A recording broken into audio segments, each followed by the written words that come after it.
반갑습니다. 특집 오대영 라이브 오대영입니다. 마지막까지 사과 한마디 없었습니다. 반성의 모습도 보이지 않았습니다. 반면 불법 수사라는 주장을 되풀이했습니다. 체포를 당하는 것이 아니라 체포에 응해준다는 식의 입장문도 발표했습니다.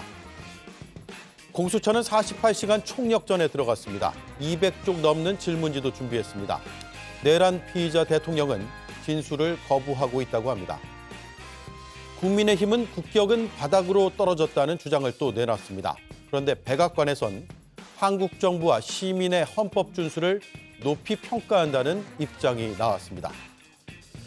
단도직입에선 부당한 지시를 거부했다가 불이익을 당할 수도 있는 경호처 직원들 문제를 다루겠습니다. 이들을 무료 변론하겠다고 밝힌 판사 출신의 오지원 변호사가 출연합니다. 오늘 특집으로 2시간 동안 진행됩니다. 함께할 네 분을 소개해드리고 이수진 앵커의 브리핑으로 시작하겠습니다.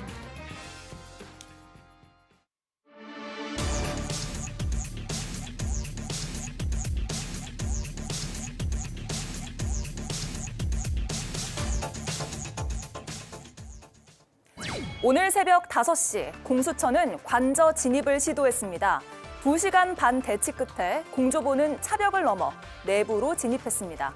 그리고 집행을 시작한 지 5시간 반 만에 대통령은 체포가 됐습니다. 공수처로 이동하기 전에 윤석열 대통령은 멋쩍은 미소를 띄우며 나타났습니다. 존경하는 국민 여러분, 그동안 잘 계셨습니까? 안타깝게도 이 나라에는 법이 모두 무너졌습니다. 대통령은 불법 수사지만 유혈 사태를 막기 위해서 일단은 출석한다고 말했는데요. 공수처는 출석이 아닌 체포라는 점을 분명히 했습니다. 그리고 대통령의 체포 순간에 대한 초라한 뒷얘기가 윤상현 의원의 입을 통해 전해졌습니다. 대통령께서 따로 하신 말씀. 체포영장을 제시를 했고 알았다. 알았다 이외에 다른 말씀. 뭐 그런 거 없고 알았다. 이거 한 장 한 장 설명하니까 알았다. 내가 가자. 이렇게 말씀하셨어요. 거의 잠을 못 주무셨다고 그러시더라고요. 1시에 주무셨다가 뭐 일찍 2시 반에 전화가 와서 깨셨고 아마도 잠이 부족하신 것 같고 시장도 하실 거고. 체포를 출석이라고 바꿔 말하며 애써 체면을 지키려 했지만요. 잠도 못 자고 먹지도 못했던 걸 보면 불법을 저지르고 체포를 앞둔 대통령의 속내는 꽤나 불편했던 걸로 보입니다. 이로써 불법 계엄을 일으킨 지 43일 만에 우리 역사상 처음으로 현직 대통령이 체포됐습니다. 네, 잠이 부족하다, 잠을 많이 못 주무신 것 같다고 윤상현 의원은 전했습니다. 잠을 많이 못 주무신 시청자들도 있는 것 같습니다. 윤 대통령의 체포영장 집행 과정 저희가 영상으로 압축해서 정리해 드리겠습니다.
불미스러운 유혈 사태를 막기 위해서 일단 불법 수사이긴 하지만 공수처 출석에 응하기로 했습니다. 예, 체포영장 집행 시작부터 체포가 되기까지 한 4시간 20분 정도 걸렸네요. 지난 1차 때보다 시간이 많이 단축이 됐고, 물론 1차 때는 집행이 안 됐었고, 그리고 예상했던 것보다 시간이 좀 짧게 빨리 진행이 될 수 있었습니다. 그 비결이 무엇이었는지가 궁금합니다. 김보엽 의원님 예. 어떻게 보셨어요? 우려했던 불상사가 없었다는 점에서 정말 다행스럽게 생각을 합니다. 그리고 공수처의 체포영장 집행 과정에서 이 체포영장을 어떤 수단으로든 막아서 현행범으로 체포된 경호처 직원도 단 한 명도 없었다는 점에서 매우 다행스럽게 생각을 합니다. 예. 비록 내란 속의 윤석열은 끝까지 못난 모습을 보였지만 다행스럽게 2박 3일까지 걸리지 않고 4시간 20분 만에 헌법과 법률에 따라 비록 현직 대통령일지라도 내란죄를 저지르면 공수처에 의해서 체포될 수 있다는 점을 바로 세운 것, 이게 그나마 다행스럽게 생각합니다. 예. 오늘 하루 몹시 기쁘지만 이제 한 곱이 넘었을 뿐입니다. 끝까지 긴장 늦추지 말고 내란 잔당들까지 모두 소탕할 때까지 긴장을 늦추지 말아야 된다고 봅니다. 예. 이기인 의원요? 1차 집행과는 확실히 다른 면이 보여졌죠. 영장을 집행하는 측도 그리고 집행당하는 경호처도 확실히 다른 모습들을 국민들께서 보실 수 있었을 겁니다. 우선은 수사 인원을 대폭 늘리는 것을 전 주목했습니다. 영장을 집행하는 공수처의 검사들도 1차 때는 20명 정도였다가 이번에는 한 40명 정도로 대폭 늘렸고 예. 그것을 협조하는 이제 경찰들도 체포 전담조인 이제 서울광역수사단 형사들을 투입했다라는 것, 그리고 체포와 진압, 호송조로 역할 분담을 했다라는 것부터 면밀히 좀 준비를 했구나라는 것을 느낄 수 있었었고요. 무엇보다 영장 발부 시기에 전 주목하는데 1차 영장 발부 시기 시한이 1주였지만 이번 2차 영장 발부 시한이 2주 정도, 3주 정도 걸렸다고 합니다. 그 말인즉 영장 집행을 당하는 경호처 입장에서는 심리전으로 좀 압박이 될 수 있었던 부분이기 때문에 이런 부분들도 작용하지 않을까 싶은데요. 이것뿐만 아니라 이제 경호처의 어떤 태도의 변화도 전 주요하게 생각을 합니다. 제가 직접 수방사의 55 경비단에 대학 후배가 있어가지고 직접 취재를 해보니까 내부의 동요, 내부의 반발이 생각보다 상당히 심했다고 합니다. 네. 무엇보다 대통령을 지켜야 되겠다라는 그런 어떤 정파적 이념의 대립이 아니라 이 체포영장을 저지했다가 나에게 오는 후환이 두려워서 이것을 아무도 책임져주지 않을 것을 너무나도 잘 알고 있었기 때문에 이것을 막으면 안 된다. 그래서 대기동에 있자라는 그 의식이 공유되었고 그러면서 이 경호처의 어떤 수뇌부 간부와 하위 직원들 간의 괴리가 생겼다고 합니다. 예. 이것이 아마 주요한 이 영장 집행의 성공 비결이 아니었나 싶습니다. 예. 김윤영 의원은 어떻게 보셨어요? 지금 국민의힘에서는 뭐 다양한 반응들이 나오고 있고 일단 의원총회를 열고는 규탄하는 입장을 내긴 했지만 실제로 어떤 목소리들이 나오고 있습니까? 뭐 실제 목소리까지는 제가 지금 원내 분위기까지는 모르겠습니다. 원내 분위기는 여전히 강경한 걸로 알고 있는데요. 예. 제 개인적으로 봤었을 때는 경찰이 지난번보다 경력을 많이 동원했고 공수처처럼 어설픈 게 아니라 체계화된 아까 이기인 의원께서 말씀하신 대로 체계화된 체포영장 집행을 보였기 때문에 실질적으로 안에 있는 경호처라든지 내부에서 이탈이 많았던 건 사실인 것 같습니다. 거기다가 최상목 권한대행 현재로서는 가장 정당한 권한을 행사할 수 있지 않습니까? 최상목 권한대행께서 체포영장 집행 시에서 물리적 충돌이라든지 물리적 충돌이 있으면 엄중히 책임을 물을 거라는 메시지도 역시 경호처에서도 충분히 적극적인 대응을 하기 어렵게 만들었지 않았나 그렇게 보고 있습니다. 예. 일단 국민의힘은 공수처장과 국수본부장을 고발하기로 했고요. 불법 체포 혐의라고 밝히고 있습니다. 대통령도 마지막 메시지가 불법 수사다라는 점을 강조했고 여당에서도 불법 체포다라는 입장을 지금 밝히고 있는 상황입니다. 자, 성치훈 의원님 오셨네요. 예. 저는 그 대통령이 끝까지 국민들을 기만했다고 봅니다. 체포영장이 집행된 건 정말 다행이었지만 대통령이 마지막까지 그 던진 메시지엔 저는 경악을 금치 못했는데요. 법이 무너지고 있다. 사실 12월 3일 날 위헌위법적인 비상계엄을 시작으로 그 이후에 계속해서 법을 초월한 사람이 윤석열 대통령 아니었습니까? 뭐 법에 정해진 절차를 따르지 않으면서 계속해서 본인이 마치 사법부라고도 된 마냥 이거는 불법입니다. 이건 체포는 잘못된 겁니다. 계속해서 끝까지 불법이라고 하면서 저항하지 않았습니까? 그런 모습들을 국민들에게 끝까지 메시지를 던진 것 자체가 저는 윤석열 대통령은 본인이 저지른 잘못에 대해서 전혀 뉘우침이 없고 전혀 깨달음이 없다라는 말씀을 드리고 싶고 그리고 국민의힘 의원들 20명이 넘는 사람이 또 새벽부터 그 앞에 가서 물리적으로 막기 위해 갔습니다. 전 그거에 대해서도 지적을 해야 된다고 생각합니다. 잘못된 체포영장 집행이라고 하면서 주장을 하면서 일방적 주장을 하면서 물리적 저항을 하러 간 그 국민의힘 의원들, 사실 그 지난 한 44명 정도의 의원이 갔을 때도 외부적 비판이 있으니 그 당시에 국민의힘 지도부에서도 선긋기를 하지 않았습니까? 네. 개별 의원들의 행동일 뿐이다. 그렇게 됐는데도 그 비판적 여론이 일자 좀 이번엔 좀 인원이 축소되긴 했지만 끝까지 가면서 뭔가 대통령을 지키겠다는 이야기를 하면서 강성 지지층, 나라를 생각하는 것이 아니라 강성 지지층에게 어필하기 위한 그런 정치를 하는 국민의힘 의원들, 저는 그 몇 명, 지금 정확하게 한 20명 넘는 걸로 알고 있는데 그 의원들에 대한 국민적 심판도 반드시 이루어져야 된다고 생각을 하고요. 그리고 사실 오늘 경호처가 사실 우리가 봤을 때 좀 순순히 내주지 않았습니까? 그러니까 사실 어제까지도 해서 뭐 그 김성훈 차장이 명령에 의해서 뭐 화기를 마치 쓸 것처럼 공포 마케팅을 조장했던 경호처 그 김성훈 차장, 저는 그 사람에 대한 심판도 이루어져야 된다고 생각합니다. 왜냐하면 대통령 경호에 관한 법률에는 무기를 언제 쓸 수 있는지가 다 정해져 있고요. 무기를 그 정해진 순서가 아닌, 정해진 절차가 아닐 때 무기를 쓰게 될 경우 무기를 그렇게 사용한 사람이 5년 이하의 징역 아니면은 1,000만 원 이하의 벌금을 받도록 되어 있습니다. 예. 본인들의 직원을 그렇게 사지로 내몰고 모두들 범죄자로 만들기 위한 명령을 내렸던 전 김성훈 차장과 그 뭐 이광우 본부장이 됐든 그 책임자들에 대한 처벌도 저는 반드시 사후에 물어야 된다고 생각합니다. 예. 자, 윤석열 대통령은 끝까지 영장 무효를 주장을 했습니다. 불법 수사이긴 하지만 유혈 사태를 막기 위해서 공수처에 출석을 한다라는 주장을 했습니다. 들어보시죠. 존경하는 국민 여러분, 그동안 잘 계셨습니까? 저를 응원하고 많은 지지를 보내주신 거에 대해서 정말 감사의 말씀을 드립니다. 안타깝게도 이 나라에는 법이 모두 무너졌습니다. 수사기관이 거짓 공문서를 발부해서 국민들을 기만하는 이런 불법이 자행되고 무효인 영장에 의해서 절차를 강압적으로 진행하는 것을 보고 정말 개탄스럽지 않을 수 없습니다. 불미스러운 유혈 사태를 막기 위해서 불법 수사이긴 하지만 공수처 출석에 응하기로 했습니다. 그러나 제가 이 공수처의 수사를 인정하는 것은 아닙니다. 네. 자, 출석에는 응하기로 했지만 수사를 인정하는 것은 아니다라고 했고요. 지금 이 시각에도 공수처에서 진술 거부권을 행사하고 있는 것으로 전해지고 있습니다. 그 부분은 잠시 뒤에 다루도록 하죠. SNS에 자필 편지 공개도 있었는데 윤 대통령 측에서 법조계를 비판했고요.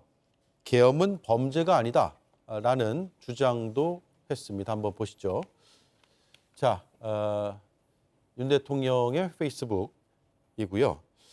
1급 군사시설 보호구역을 무단 침입하여 대통령 경호관을 영장 집행 방해로 현행범 체포하겠다고 나서는 작금의 사법 현실을 보면서 26년 동안 경험한 법조계가 이런 건지 어처구니가 없다라고 주장을 했고요.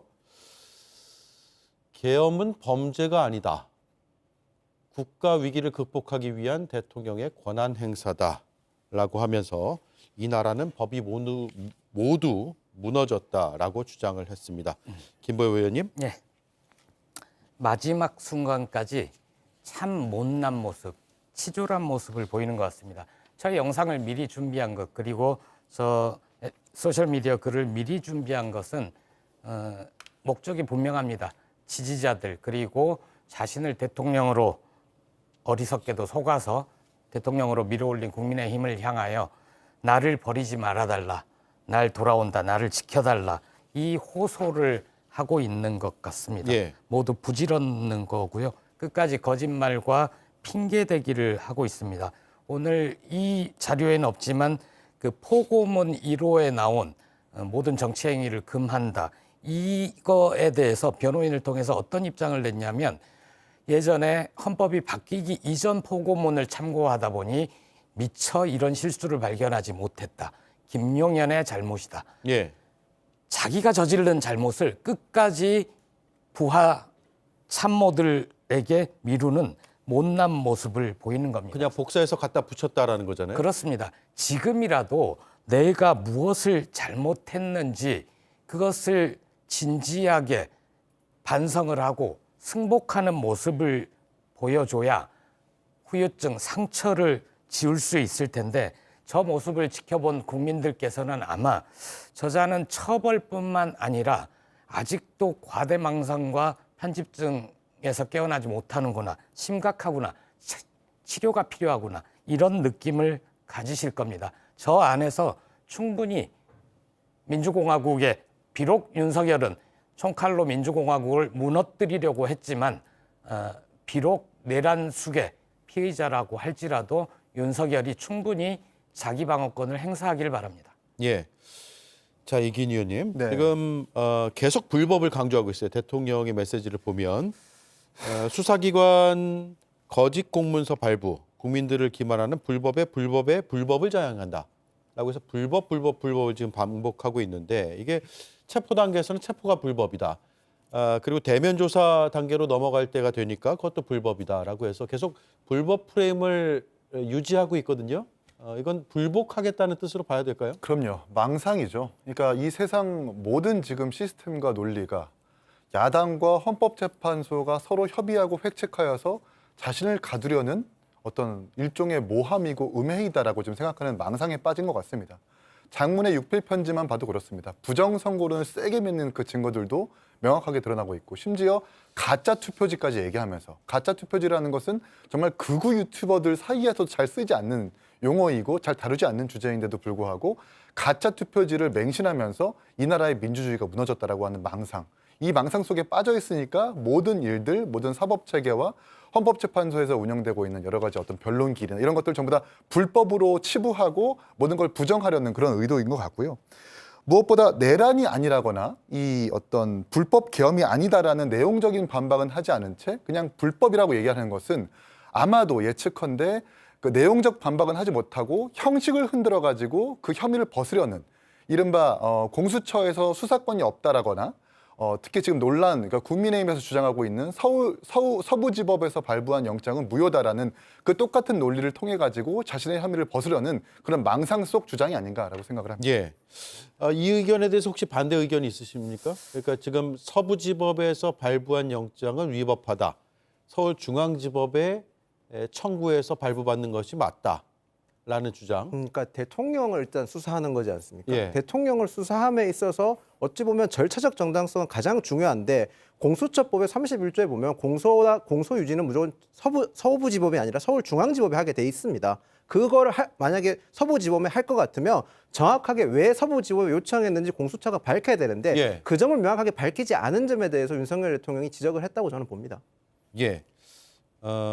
공수처에서는 주소지 문제로 서부지법에 청구를 했고 거기서 발부받았다고 주장을 하고 있고 또 대통령 측은 서부지법 발부 체포영장은 불법이다라는 주장을 계속하면서 서울중앙지법에 청구를 하고 발부받아야 된다.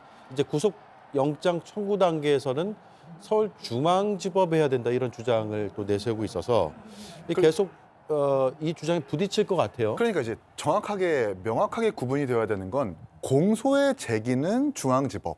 예. 그러나 영장의 청구는 중앙지법 내지는 그렇게 구분을 두지 않았습니다. 예. 근데 국민의힘에서 자꾸 그 두 가지 사항을 혼재해가지고 마치 서부지법의 영장 청구와 이 발부가 위법인 것처럼 지금 호도하고 있는 것인데 이 공소의 제기와 영장의 발부를 구분해가지고 그 주장을 했었을 땐 반박하지 못하고 있는 거거든요. 그리고 공수처가 지금까지 서울중앙지법에서 청구를 했지만 서부지법도 가능합니다. 왜냐하면 범죄주에 관할, 소재지에 관할 전부 다 가능한 것이기 때문에 이런 부분들에 대해서는 국민의힘과 대통령이 이렇다 지금 변명을 못하는 것을 보면은 인정하는 속내는 인정하고 있는 것이 아닌가 싶습니다. 예. 이게 호도가 아니라요. 그러니까 정확하게 하나 말씀드리고 싶은 것은 저희가 말씀드리는 거는 대통령에 대한 범죄 혐의를 수사함에 있어서 절차적 정당성 비밀을 안 줘야 된다는 말씀을 드리고 싶고 빌미를 주지 말아야 된다. 거기다가 지금 가장 중요한 것은 공수처법이 상당히 엉성한 면이 많습니다. 입법 불균에 의해서 엉성한 점이 많은데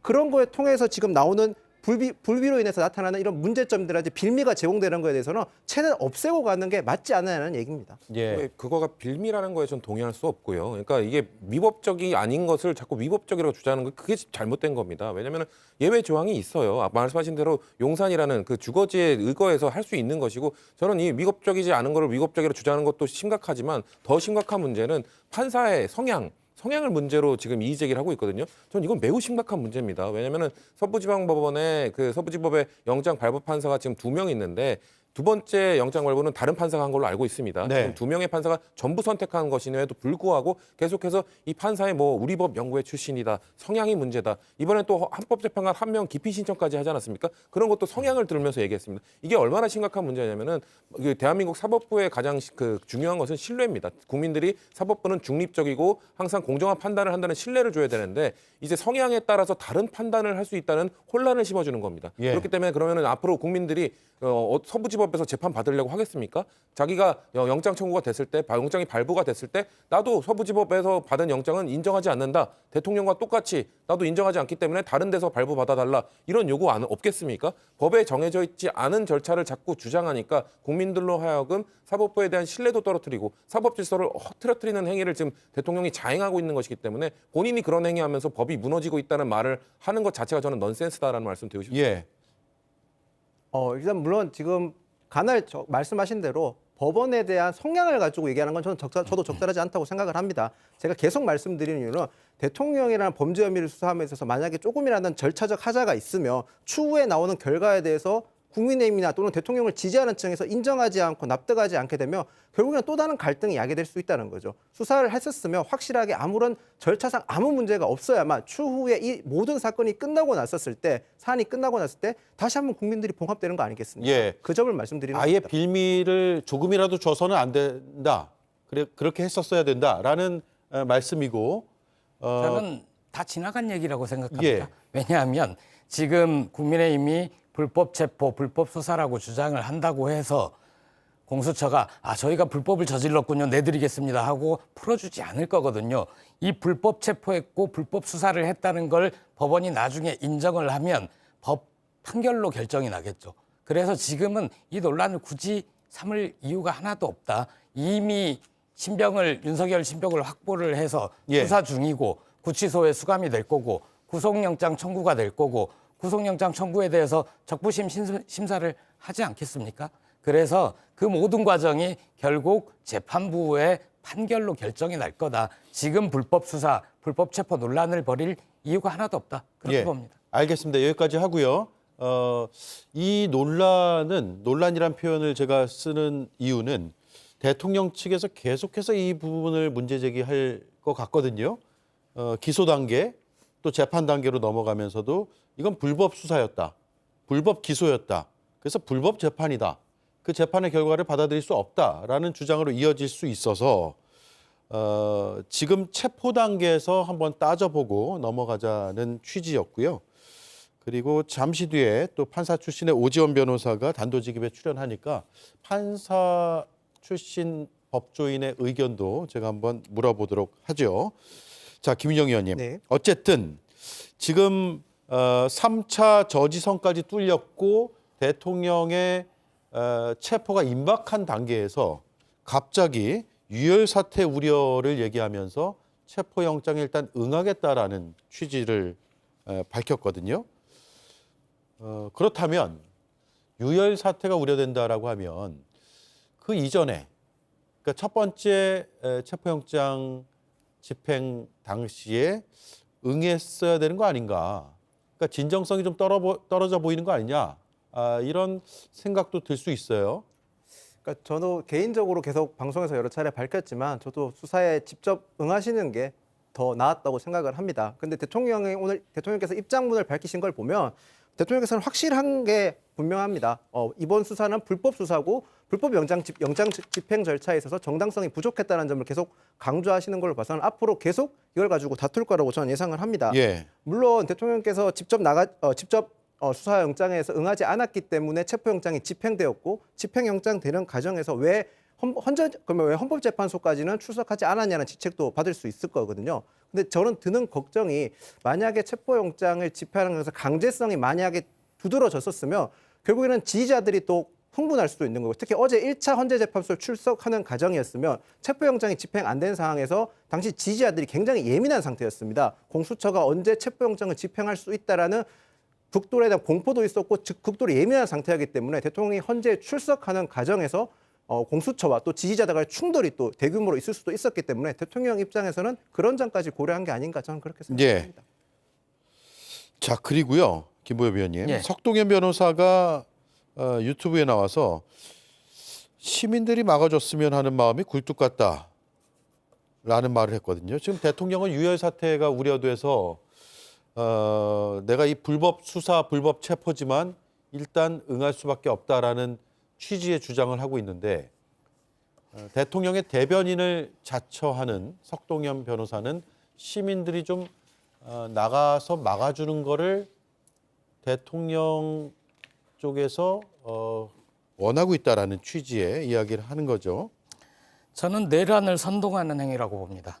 석동현 변호사 이분은 윤석열 대통령의 변호인도 아닙니다. 헌법재판소 탄핵재판의 변호인도 아니고 내란 수괴 혐의 형사재판의 변호인도 아닙니다. 그저 자격이 윤석열의 오랜 친구뿐이고요. 심지어 어떤 방송에 나와서는 윤석열 법률 대리인 지원 이런 타이틀을 가지고 얘기를 하더라고요. 예. 시민들이 막아줬으면 하는 마음이 굴뚝 같아. 이거 윤석열 지지자들 모두 한남동 관저로 달려와서 공수처와 경찰의 체포영장 집행 막아라. 피를 흘리더라도 상관없다라는 얘기와 다름이 없습니다.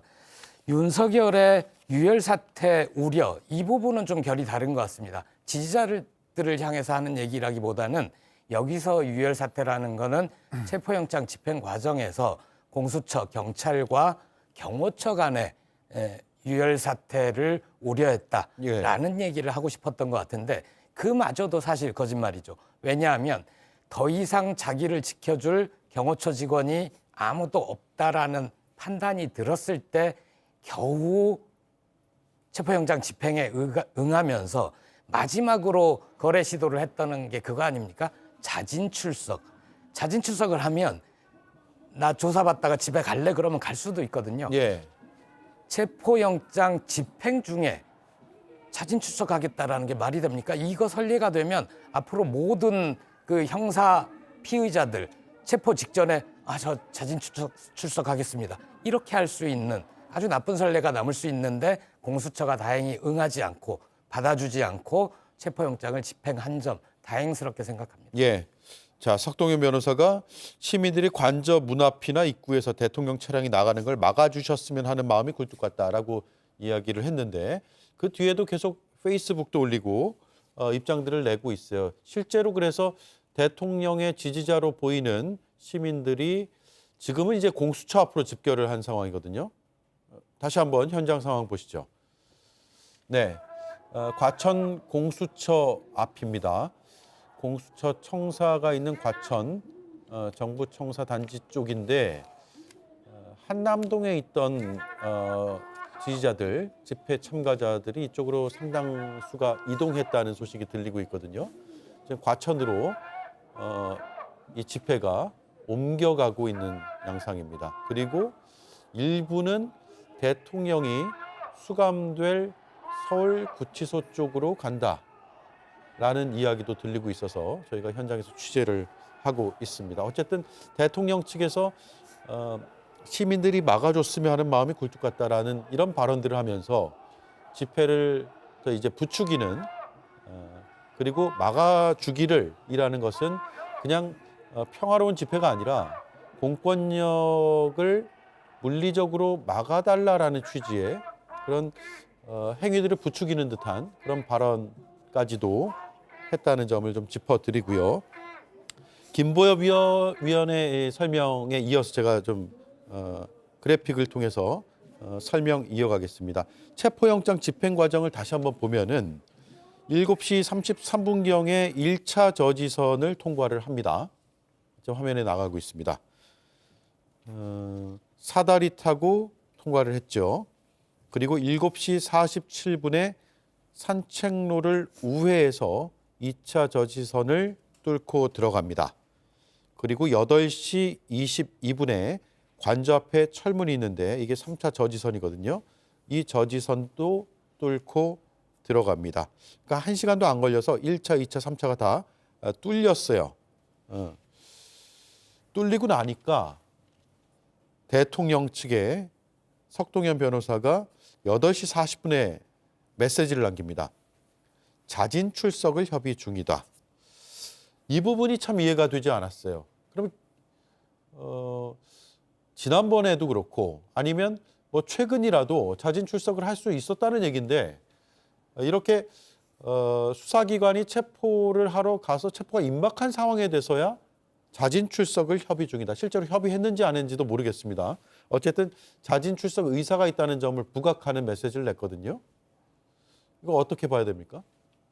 저는 아까 김보엽 대변인께서 지적하신 법리적 이득을 위해서 뭐 저런 자진 출석 형식을 띄웠다는 지점도 충분히 하실 수 있다고 생각을 합니다. 그런데 한편으로 또 다른 점이 하나 있다면 오늘 새벽에 보시면 국민의힘 지지층이나 윤석열 대통령을 지지하시는 분들이 굉장히 많이 결집을 했었고 극도로 흥분하는 모습들을 보이기 시작했습니다. 특히 경찰이 직접적으로 나타나기 시작하면서 그 흥분의 지수가 굉장히 높아졌었습니다. 예. 만약에 윤석열 대통령이 자진 출석 형식이라는 저런 메시지가 없었으면 그분들이 더 많은 돌발 행동을 할 수도 전 있었다고 봅니다. 실제로도 중간에 보시면 그 경찰에서 어느 정도 체포영장이 집행된다는 소문이 도니까 저 집회하시는 분들 중 일부가 도로로 나가서 도로 위에 눕는 모습도 보였었거든요. 그런 가격한 모습이 나타나면 결국 또 다른 유혈충돌, 그러니까 공수처와 경호 사이가 아니라 일반 저 시위대 사이에서도 물리적 충돌 또 유혈 사태가 날 수도 있었으니까 저는 대통령께서 물론 법리적 이익을 위해서 하셨다는 지적 하실 수 있지만 또 다른 면도 한번 봐주셨으면 합니다. 예, 그렇군요. 자, 김보엽 대변인은 논평의 내용을 보니까 체포영장 집행 중에 자진 출석이라니 신박하다. 네. 예. 설명 좀 해주시죠. 당시에 걱정이 됐습니다. 공수처가 수사 경험도 많지 않고 체포영장을 집행해본 경험도 많지 않은 상태에서 관저에 들어가서 왜 빨리 결론 내지 못하나. 제가 그 검사 경험이 있는 분들 얘기를 들어보면 기세라고 합니다. 그 피의자들을 기세로 누르지 않으면, 즉 들어가서 바로 즉각 체포영장 집행을 한 뒤에 그 뒤에 대신 현직 대통령이니까 저희가 갖춰듯 어떤 예우를 바라는 게 있으면 그때부터 얘기를 하면 되는데 체포영장 집행을 하지 못한 상태에서 얘기가 길어진다는 건 관저 안에서 숨었거나 아니면 자진 출석을 협상으로 내걸면서 자진 출석 허용하면 어디 숨지 않고 나올게 이런 식으로 하면 어쩌나. 그래서 공수처가 저걸 덜컥 받으면 이후에 곤란해질 수 있다라는 걱정이 들어서 후다닥 한 5분 만에 논평을 낸 건데요. 예. 자꾸 지지자들 말씀을 하시는데 만약에 이 얘기 한번 해봅시다. 그 대통령 비서실장이라는 분이 마치 남미 깽단 두목 체포하는 듯하다라고 얘기를 했으니까 그 사례를 똑같이 들면 만약에 이 깽단의 두목을 앞으로 조직폭력배 두목에 대해서 체포영장을 집행하려고 하는데 그 행동대원들, 조직원들이 아주 극렬하게 저항을 하고 혹은 그 마을에서 그 조폭들 덕분에 생계를 유지했던 자들이 눈물을 흘리고 격렬하게 시위를 벌이고 만약 그러면 체포영장 집행하면 안 되는 겁니까? 자진 출석을 허용해야 되나요?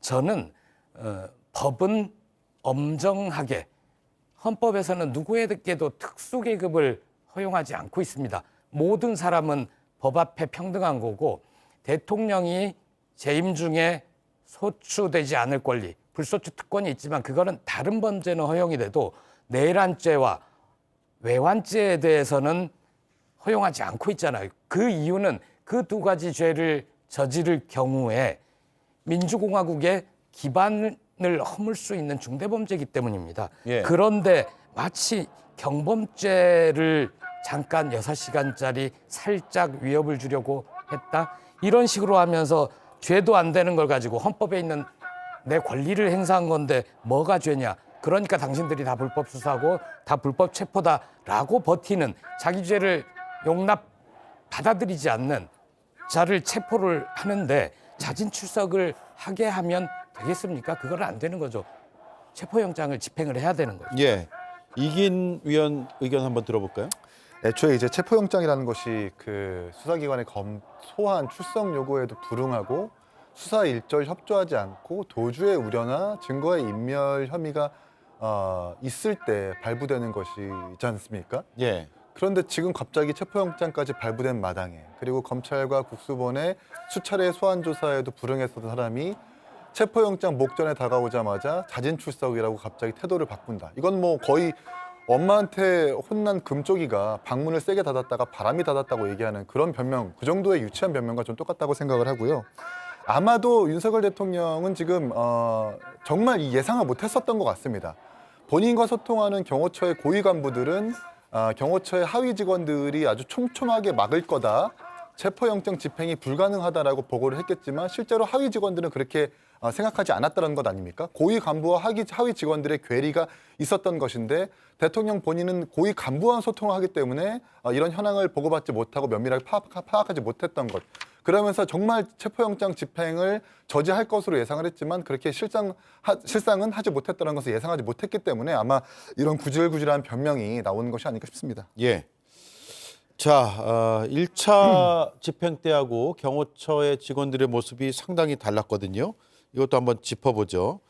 성치은 의원 보시기에는 어떤 이유 때문에 많이 달라졌다고 보세요? 1차 때는 극렬히 저항하는 것을 아마 지시를 받았을 거고 지시를 그대로 이행했을 텐데 이번엔 이행하는 모습이 카메라에 잡힌 내용만 보면 그렇게 잘 보이지가 않습니다. 그렇죠. 사실상 내준 거라고 볼 수 있는 건데요. 예. 저는 지난주에 있었던 그 박종준 전 경호처장의 그 출두 그리고 사직서 제출 이런 것들도 영향을 줬을 거라고 생각을 하고요. 또 외부 요인도 많았을 거라고 생각합니다. 외부 요인이 뭐냐? 사실 그 12.3 위헌 위법적 비상계엄의 그 부당한 명령을 다 따랐던 군인들은 지금 줄줄이 구속되고 기소되지 않았습니까? 근데 최근에 이제 그 최상병 사건 때 그 박정훈 대령 부당한 명령에 응하지 않은 박정훈 대령은 무죄 판결을 받았습니다. 저는 경호처 직원들이 이런 모든 것들을 봤을 겁니다.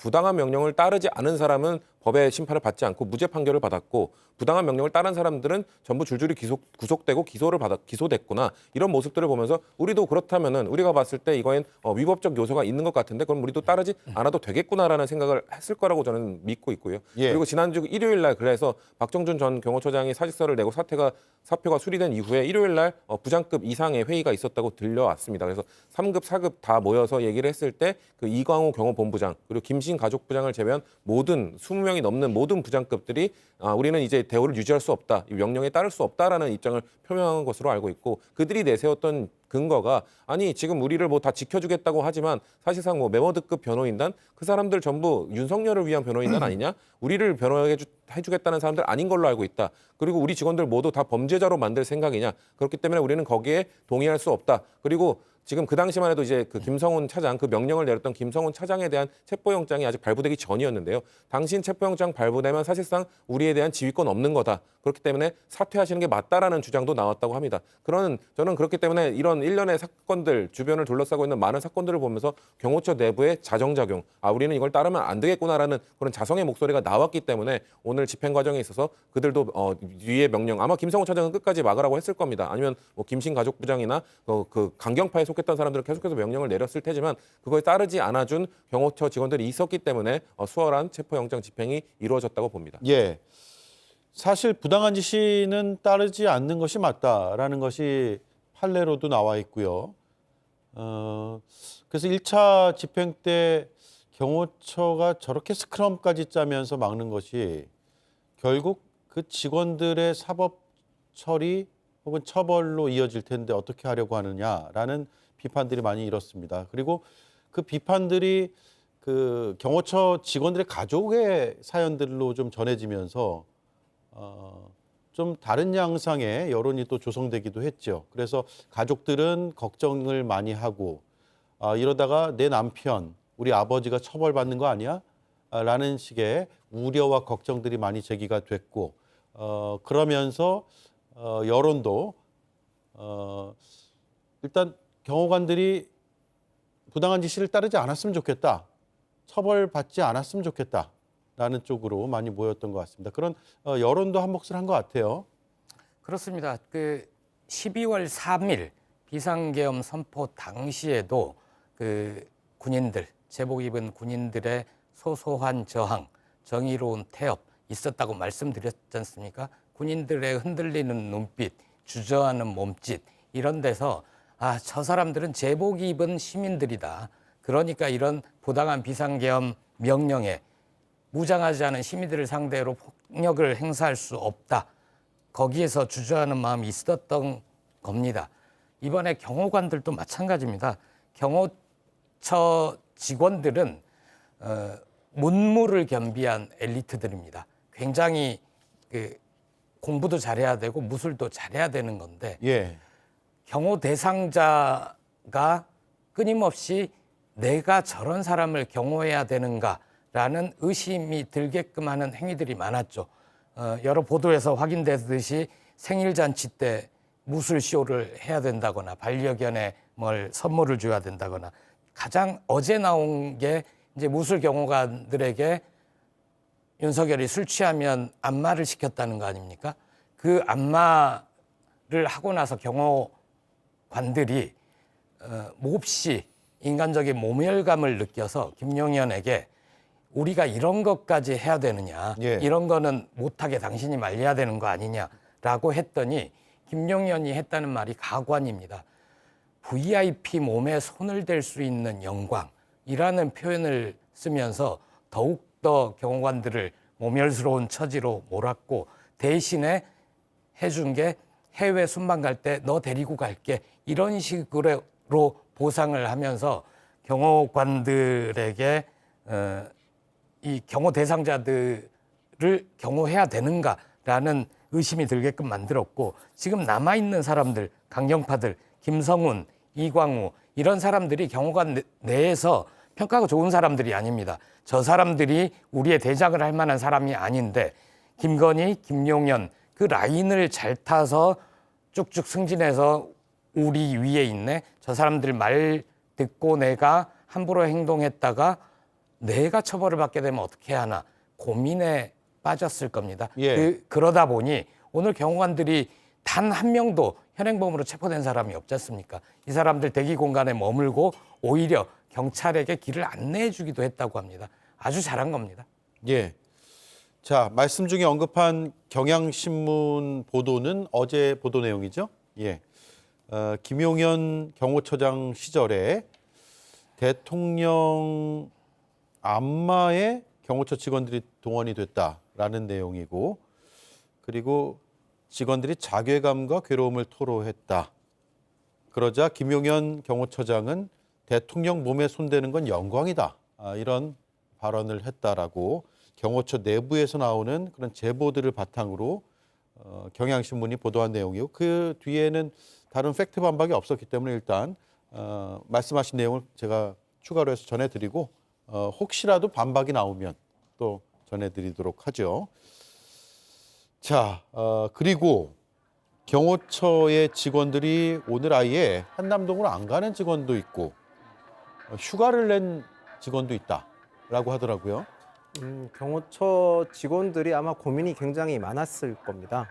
특히 피경호 대상자를 무조건 경호해야 된다고 배운 게 경호처 직원들인데 그런 지금 작금의 상황에서 그렇지 못한다는 것에 대한 굉장한 괴리감과 심리적인 고통이 되게 컸었을 겁니다. 거기다가 경호관들은 모두 하나같이 무술과 총기나 이런 되게 자유롭게 구사할 수 있는 분입니다. 물리력 행사에 되게 자유롭기 때문에 실제로 물리력이 행사됐을 때 일어난 참극에 대해서 그 누구보다도 잘 아시는 분들입니다. 그래서 실제로 자기네들이 물리력을 행사했을 때 일어난 비극까지 너무나 잘 알아서 큰 고통을 가진 상태에서 임무를 수행했었어야 되는데 그걸 피하기 위해서 저는 아무래도 이렇게 휴가라든지 이런 조치를 했다고 생각을 합니다. 예. 거기다가 한 가지 더 말씀드리고 싶은 것은 공수처 1차 영장 집행을 했던 공수처는 굉장히 미숙하고 어리숙한 모습을 많이 보였는데 반면에 이번 2차 집행을 주도했던 경찰은 굉장히 효과적으로 경호처를 굉장히 압박을 잘했습니다.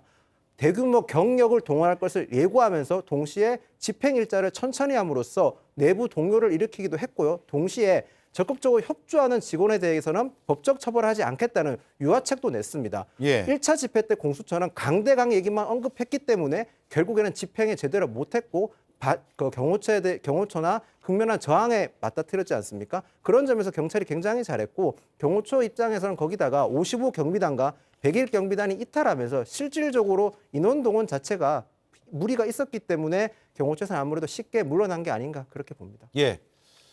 자, 이철우 경북지사의 입장도 나왔네요. 대통령의 체포로 국격이 실추됐다라는 입장입니다.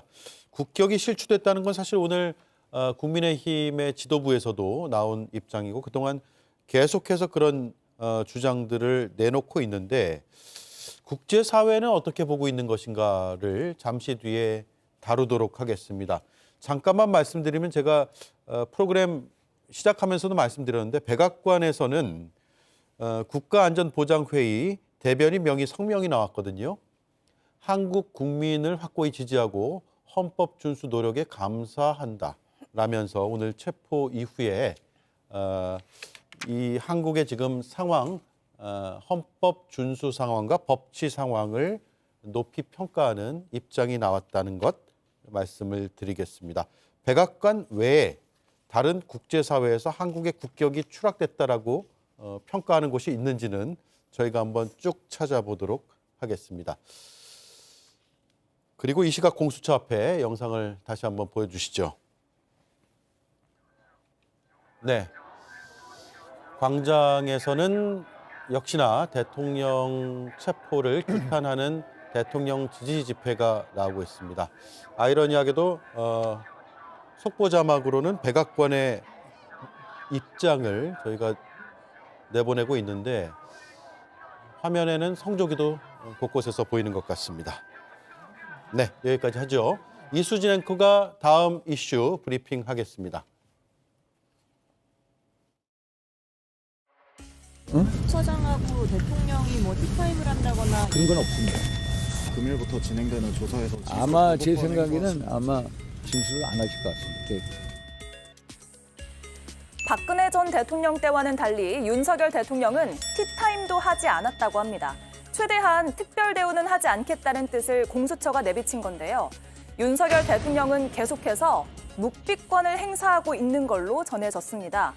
200페이지 분량의 질문이 준비가 돼 있고 심야 조사 가능성도 있다고는 하는데 대통령이 이렇게 답을 하지 않으면 조사는 의외로 빨리 끝날 수도 있습니다.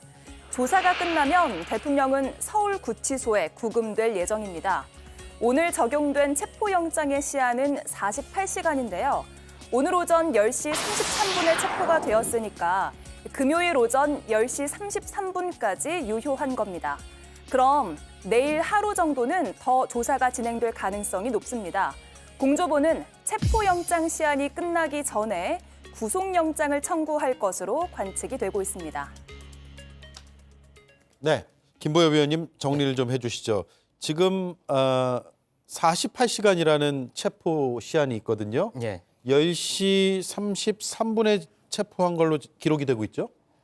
그러면 그렇습니다. 48시간 지나면 금요일 오전 10시 33분까지가 예. 체포 시한이고 그 사이에 그러면 무엇을 해야 됩니까? 조사를 해야죠. 예.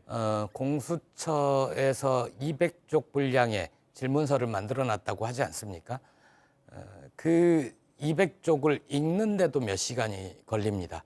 그런데 지금 현재는 피의자 윤석열이 진술을 거부하고 있는 것으로 알려졌는데 진술 거부도 쉽지 않다고 합니다. 일관되게 진술 거부를 해야 되는데 어떤 질문에서 발끈해서 마구 횡설수설을 하다 보면 조사 시간이 부족할 수도 있습니다. 그리고 아까 윤상현 의원 얘기대로 최근에 잠도 못 자고 배도 고프고 하면 밥도 먹어야 되겠고 좀 쉬어야 되겠다. 휴식 시간 포함해서 하루 조사할 수 있는 시간이 최대 12시간? 그러니까 조사 시간은 8시간을 피의자가 동의하지 않으면 넘을 수 없다고 하거든요. 그래서 공수처에 주어진 그 조사 시간이 넉넉하지는 않습니다. 이 시간을 아주 짧고 효과적으로 써서 48시간 내에 구속영장을 청구를 하고 그걸 받아내야죠. 예, 그렇죠. 지금 뭐 대통령의 체포를 반대하는 분들도 있지만 다수의 시민들이 이제 대통령의 체포가 필요하다고 이야기했고 어렵사리 체포가 지금 된 상황에서 진술 거부를 쭉 하고 있단 말이에요.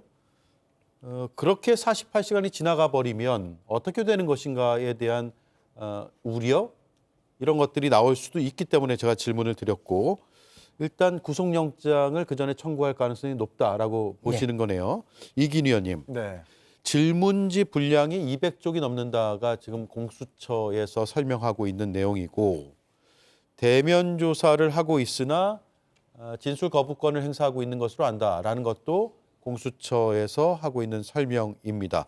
어쨌든 답은 하지 않더라도 계속 질문은 할 거 아니에요? 그럼요. 어떤 내용들을 주로 할까요? 일단은 진술 거부, 헌재 변론기일 불참이 본인한테 유리하게 작용하지 않을 거라는 걸 잘 알고 있을 거거든요. 수많은 사람들을 구속시키고 입건시켰던 검찰, 검사 출신이 바로 윤석열 대통령 아닙니까? 그럼에도 불구하고 이렇게 계속해서 진술 거부를 한다. 아까도 얘기했지만 이 모든 일들이 일련의 사태가 야당과 헌법재판소 내지는 공수처와 획책해가지고 협의해가지고 본인을 끌어내리려고 하는 그런 망상에 빠졌기 때문에 이렇게 좀 무모하게 대응을 하고 있다고 생각을 하고요. 일단 200쪽은 정말 200쪽인지 잘 모르겠습니다만 검찰, 공수처는 물어볼 게 많을 겁니다. 특히 공동의 정범이라고 한다는 그 계엄의 공동의 정범이라고 한다는 여러 국무위원, 김용현 장관부터 시작해서 그 대질의 어떤 신문, 그들이 했었던 증언에 대해서 확인하는 그 질문들이 있을 거고요. 특히 노상원 전 정보사령관이 선관위 서버를 탈취하라고 그 제안했던 것도 아마 대통령의 인지가 있었느냐라는 것도 아마 공수처에서 확인을 할 것이고, 그리고 계엄을 선포하는 그 과정에서 계엄법 그리고 국무회의법에 따라서 적법한 절차를 밟았는지, 그리고 국법상의 행위이기 때문에 문서로 남겨놔야 되는데 그건 왜 이루어지지 않았는지 이런 것들도 아마 확인을 해야 될 것 같고요.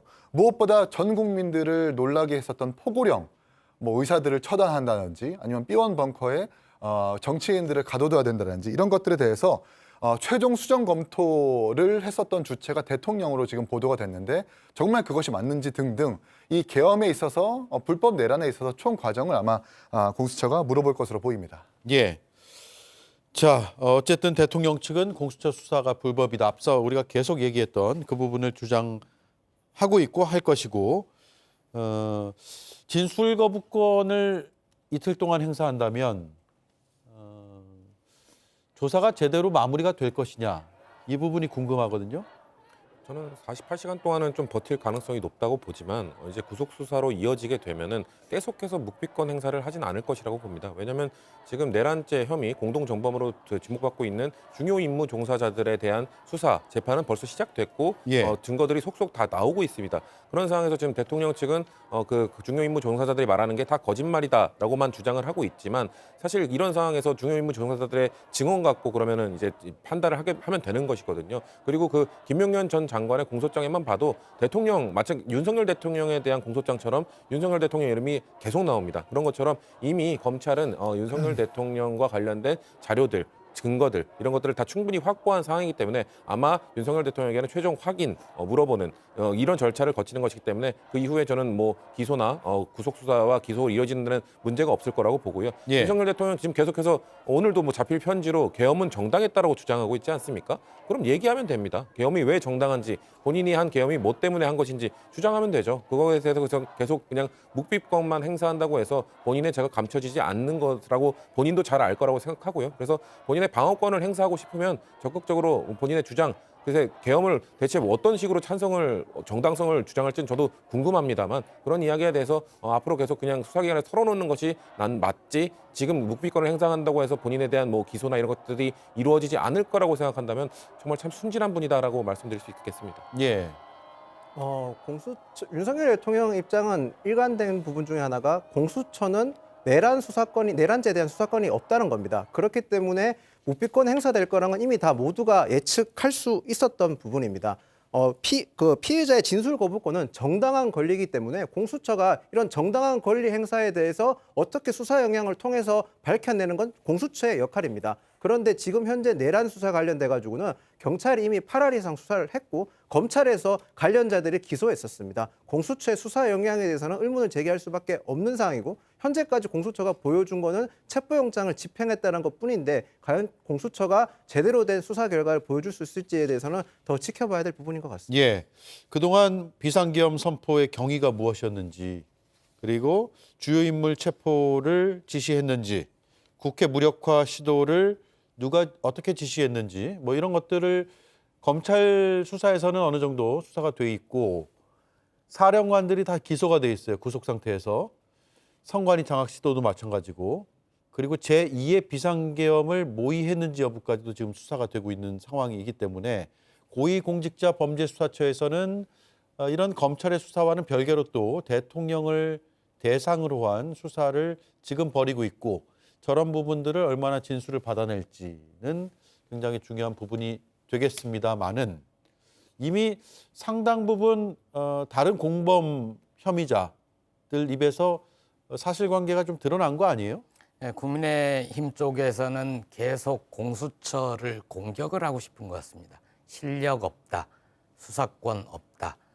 근데 이제 공수처가 실력이 모자랄 수도 있습니다. 그런데 피의자가 너무나 엄청난 범죄를 국민들 앞에 생중계로 범죄 현장을 노출을 해버렸거든요. 게다가 수많은 증거가 쏟아져 있고, 또 내란숙의 윤석열 스스로 대국민 담화 여러 차례 있었죠. 오늘 녹화 영상이 있었고 소셜미디어에 올린 글이 있습니다. 이게 윤석열이 진술 거부권을 행사하더라도 자신의 죄를 인정하지 않는다라는 기본적인 입장은 확인할 수 있는 거고, 증언, 자백이 없다고 해서 기소 못하는 거 아니거든요. 증거로 내란숙의 죄가 너무나 명백할 경우 아무리 공수처의 실력이 모자라도 이거는 법률에 따라 기소를 하면 유죄를 피해갈 수 없다. 그리고 내란죄의 경우 형량이 매우 높다. 내란숙의 윤석열은 앞으로 자유로운 햇볕과 공기를 맛보기 힘들 것이다. 이렇게 봅니다. 예. 자, 달력 CG, 달력 그래픽을 한번 띄워주시죠. 대통령 체포 이후에 어떻게 될 것인가를 저희가 날짜를 기준으로, 그러니까 체포는 48시간, 구속은 20일로 해서 쭉 계산을 해보니까 2월 초까지는 구속 기소가 이루어질 것으로 보이는데, 일단 뭐 구속영장 청구가 돼야죠. 그리고 발부가 돼야 되는데, 대통령 측에서는 체포영장과 달리 구속영장 청구는 서울중앙지방법원에 해야 된다라고 오늘도 계속 반복적으로 주장하고 있어요. 이 주장 앞서도 우리가 일부 다뤘지만 다시 한 번만 정리를 하고 하죠. 이 주장이 타당하다, 아니다에 대한 각자의 입장을 한 말씀씩 해주시죠. 일단 성치훈 의원님. 또 최대한 원칙을 따라라라고 요구는 할 수 있다고 생각합니다. 예. 그렇기 때문에 저는 공수처가 구속영장만큼은 서울중앙지법에 청구해도 괜찮다고 생각을 해요. 저는 너무 혐의가 명백하기 때문에 체포에 관해서는 이견이 있을 수 있습니다. 체포를까지 해야 되느냐, 수사를 그런 식으로 해야 되느냐라는 이견은 있을 수 있으나 저는 이미 드러난 증거만으로도 충분히 구속하고 기소할 명분은 충분하다고 생각하기 때문에 굳이 그럴 아까 뭐 빌미라고 말씀하셨지만 전 빌미가 아니더라도 그런 좀 논쟁을 최대한 잠식시키기 위해서는 이번엔 중앙지법에 청구하는 것이 저도 필요하다고 생각합니다. 그리고 결과는 바뀌지 않을 겁니다. 결과는 바뀌지 않을 것이고 이제는 빌미를 주지 않기 위해서 서울중앙지법이 하는 것도 방법이 될 수 있다. 이긴 의원님. 글쎄요, 저는 중앙지법 굳이 뭐 바꿔서 내기보다는 계속해서 서부지법에서 발부를 하고 그 상태를 유지했으면 좋겠습니다. 윤석열 대통령 측이 지금 불법이고 부정하고 있는 그 근거가 공수처가 출범한 이후에 4년 동안 계속해서 중앙지법에다가 영장을 청구했는데 왜 이번만큼은 서부지법이냐라는 거거든요. 공수처법 내지는 다른 법에서 어떤 조항을 들어가지고 반박하는 것이 아니라 당신들은 왜 4년 동안 서울중앙지법에서만 하다가 이걸 왜 서부지법에서 했느냐. 근데 알고 보니까 그게 우리 법 연구회 출신이다. 그래서 이 사람은 좌익 판사이기 때문에 문제가 있다. 이 근거밖에 없습니다.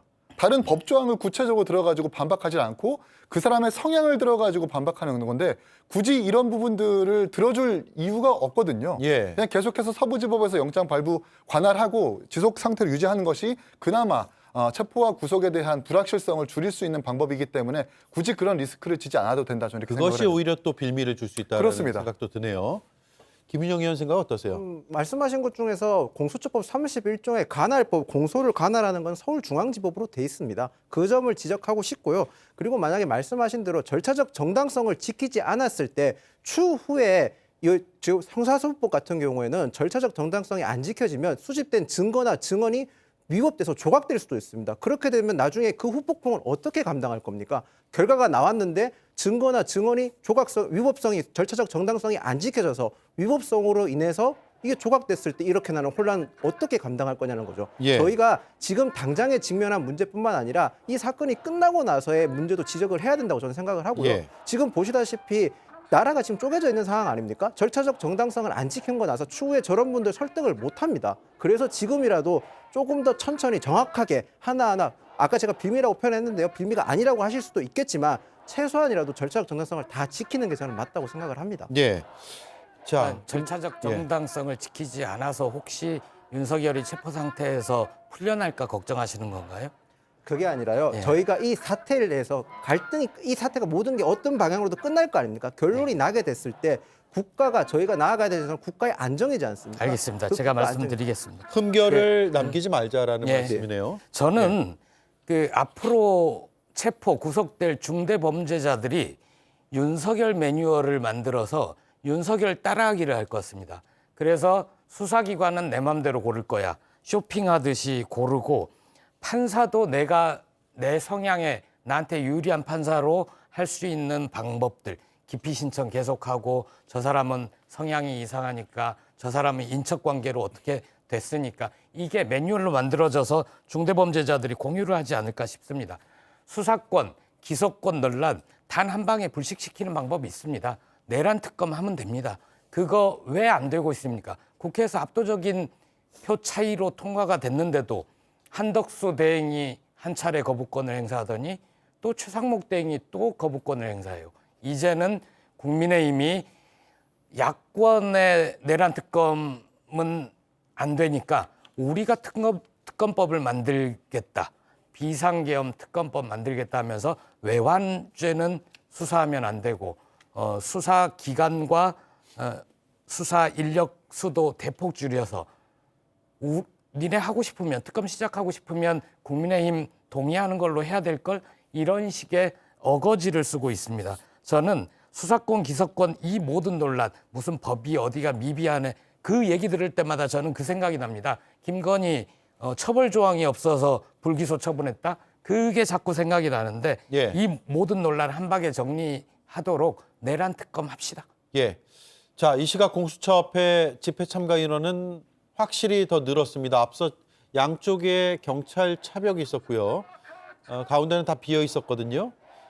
화면 하단 청사 정문 사거리인데 화면 하단 쪽이 이 정부 청사 정문 쪽이에요. 그러니까 공수처 입구 쪽인데 입구 쪽에서 그 반대쪽으로 계속해서 뒤로 참가자들이 늘고 있는 상황입니다. 저 차벽에서 이제 한 3분의 1 지점까지 찬 것 같아요. 공수처 앞에 집회 참가자들의 숫자는 계속해서 늘어날 것으로 보이고 외치는 구호는 얼마 전까지 한남동 관저 앞에서 외치던 그 구호였던 것으로 보입니다. 역시 태극기와 일부 성조기를 흔들면서 집회를 하고 있는 모습이네요. 내일 두 번째 탄핵 심판 변론기일입니다. 헌법재판소에 체포 상태에서 직접 출석할 가능성이 있을까도 궁금하면서 그 가능성도 제기가 되고 있거든요. 왜냐하면 어제도 출석하겠다고 애초에는 밝혔다가 안 했잖아요. 그 이유 중에 하나가 나오면 체포될까 봐라는 분석이었는데 이미 체포된 상황에서는 나의 방어권을 위해서 변론권을 위해서 나 이제 헌법재판소에 출석하겠다라고 밝힐 가능성도 없지는 않아 보여요. 그렇죠. 그러니까 형사 재판, 형사사법 처리에서는 이제 불복하고 진술을 거부하겠지만 이제 헌재에 있어서는 뭐 본인이 이제 직접 변론할 수 있는 태도의 변화가 있을 수 있습니다. 제가 이 말씀을 드리기 이전에 지금 뭐 TV 화면 속에 보이는 저 집회 분들이 불법 영장 무효라고 지금 주장하고 있는데 이 부분은 좀 명확하게 좀 매듭을 짓고 갔으면 좋겠습니다. 우리 예. 아까 국민의힘 패널 분도 이게 이제 공수처법에 따른 그 조항에 있어서 서울중앙지법을 들었는데 이렇게 어떻게 적혀 있냐면 재판 관할이라는 조항에 수사처 검사가 공소를 제기하는 공수처 등 사건의 제1심 재판은 서울중앙지법원의 관할로 한다. 다만 범죄지, 증거의 소재지, 피고인의 특별한 사정 등을 고려하여 수사처 검사는 형사법에 따른 관할법원에 공소를 제기할 수 있다. 그러니까 공소를 제기하고 영장을 청구하는 그 재량은 분명히 검사들에게 있는 거고 예. 범죄지의 관할, 소재지의 관할 모두 대통령 관저가 있는 한남동 그러니까 서부지법이 모두 청구할 수 있고 관할할 수 있는 겁니다. 이건 그냥 똑 떨어지는 겁니다. 논란의 여지가 없는 것인데 계속해서 부인하는 것은 그냥 어떤 내란의 어떤 계속 연속 대통령께서 지지층을 결집하는 그런 목적밖에 없다라고 저는 볼 수 없고요. 예. 아마도 지금 이렇게 체포가 됐기 때문에 대통령의 입장에서는 헌재라도 나가가지고 내가 왜 이렇게 지금 부당한지 오늘 6필 편지에서 공개했던 것처럼 지지자의 결집을 위해서라도 헌재에 나가서 출석해서 이렇게 좀 주장할 수 있는 그런 태도의 변화가 있을 수도 있다라고 생각을 합니다. 예. 자, 중요한 부분 짚어주셨는데 저도 지금 법률 정보를 좀 검색해야 되는데 방송 진행 중에 하기가 어려워서 그 부분 잘 짚어주셨네요. 다만이라고 하면서 예외 조항이 함께 명시되어 있다는 거잖아요. 예. 그러니까 서울중앙지법이 관할한다. 즉 서울중앙지법에 영장도 청구하고 기소도 해서 재판도 받아야 되지만 다만 어떠한 경우에는 그렇지 않아도 된다. 그러니까 공소를 제기하는 예. 그러니까 법원에 기소하는 것은 서울중앙지법이다. 근데 이게 구속영장이나 체포영장은 지금 공소를 제기하는 게 아니라 정말 체포와 인신을 구속하는 것에 대해서 법원의 판단을 받는 거잖아요. 예. 이 조항도 뭐 적용이 안 될 뿐더러 100번 양보해서 적용이 된다 하더라도 다만 단서 조항이 있습니다. 범죄지, 증거 소재지, 피고인의 특별한 사정 등을 고려하여 수사처 검사는 형소법에 따른 관할법원에 공소를 제기할 수 있다. 관할법원이 어디입니까? 대통령 관저가 있는 곳이 한남동이고 한남동을 관할하는 곳이 서부지법입니다. 예. 범죄지 관할로도 이 계엄을 선포한 곳이 대통령 관저이기 때문에 대통령실이기 때문에 이렇게 봐도 저렇게 봐도 서부지법이 관할할 수밖에 없다라고 볼 수밖에 없는데 이것을 부정하는 것은 그냥 혐의의 부인을 반대를 위한 반대일 수밖에 없다 저는 예. 생각을 합니다. 제가 검색하려고 했는데 저희 제작진이 바로 준비를 해줬네요. 공수처법 31조 재판 관할입니다.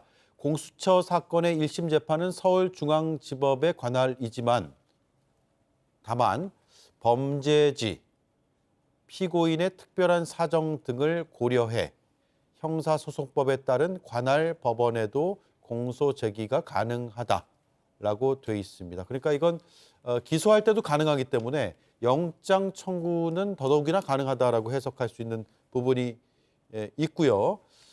대통령 측에서 아마 저 앞부분 서울중앙지법이 관할한다에 방점을 더 찍어서 주장을 하고 있는 것으로 보입니다. 지금 광장에서는 어쨌든 불법 영장이다라고 주장을 하고 있는데 저 공수처법의 조항이 이기인 의원 설명대로 딱 떨어지게 그런 주장을 반박할 수도 있다라고 보이기도 합니다. 혹시 반론이 있거나 추가 설명이 필요하면 말씀해 주시죠. 없으면 제가 정리를 하죠. 애초에 그래서 대통령에서는 공수처가 수사 권한이 없다라고 주장을 했다가 지금 공조수사본부에서 수사를 하고 있고 법원에 영장이 나오니까 그러면 그 법원은 아니다의 주장으로 옮겨갔거든요. 그 주장이 오늘까지 이어지고 있는데 저 공수처법의 조항을 앞으로 자주 우리가 써야 될 것 같습니다. 네, 자 성치훈 의원님, 헌법재판소 얘기를 하다가 왔는데 예. 윤 대통령이 민주당 독재를 막는 게 민족의 의무다라고 헌법재판소 답변서에 적었거든요. 예. 이게 지금 헌법 심판 그러니까 헌법을 위반했는지 아닌지를 따지는 그 재판인데 정파적 대결 구도로 자꾸 몰아간다라는 비판이 이런 대목에서 나오는 거잖아요. 그렇죠. 본인이 이제 비상계엄을 할 수밖에 없었던 게 뭐 민주당 탓이다. 이거를 이제 논리 구조를 만들어 가기 위한 걸로 보이는데 글쎄요. 저는 윤석열 대통령이 독재의 의미를 과연 제대로 알고 있는가?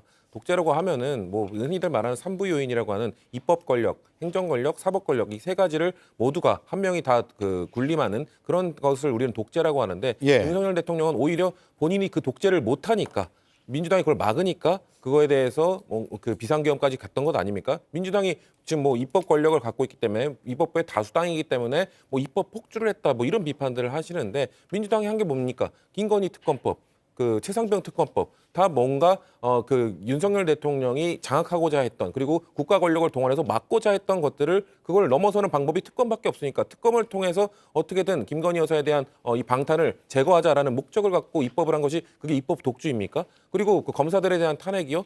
김건희 여사를 막기 위한 그리고 김건희 여사에 대한 수사, 불기소 이런 것들을 제대로 이행하지 않은 거에 대한 지적을 하기 위해서 민주당이 갖고 있는 권력은 입법부의 다수 당, 이 지위 하나밖에 없으니까 그거를 활용해서 어떻게든 대통령의 이 폭주를 막기 위한 대통령의 독재를 막기 위한 행위들을 한 것인데 그것을 어떻게 반대로 역으로 민주당이 독재를 했기 때문에 그것을 막으려 했다?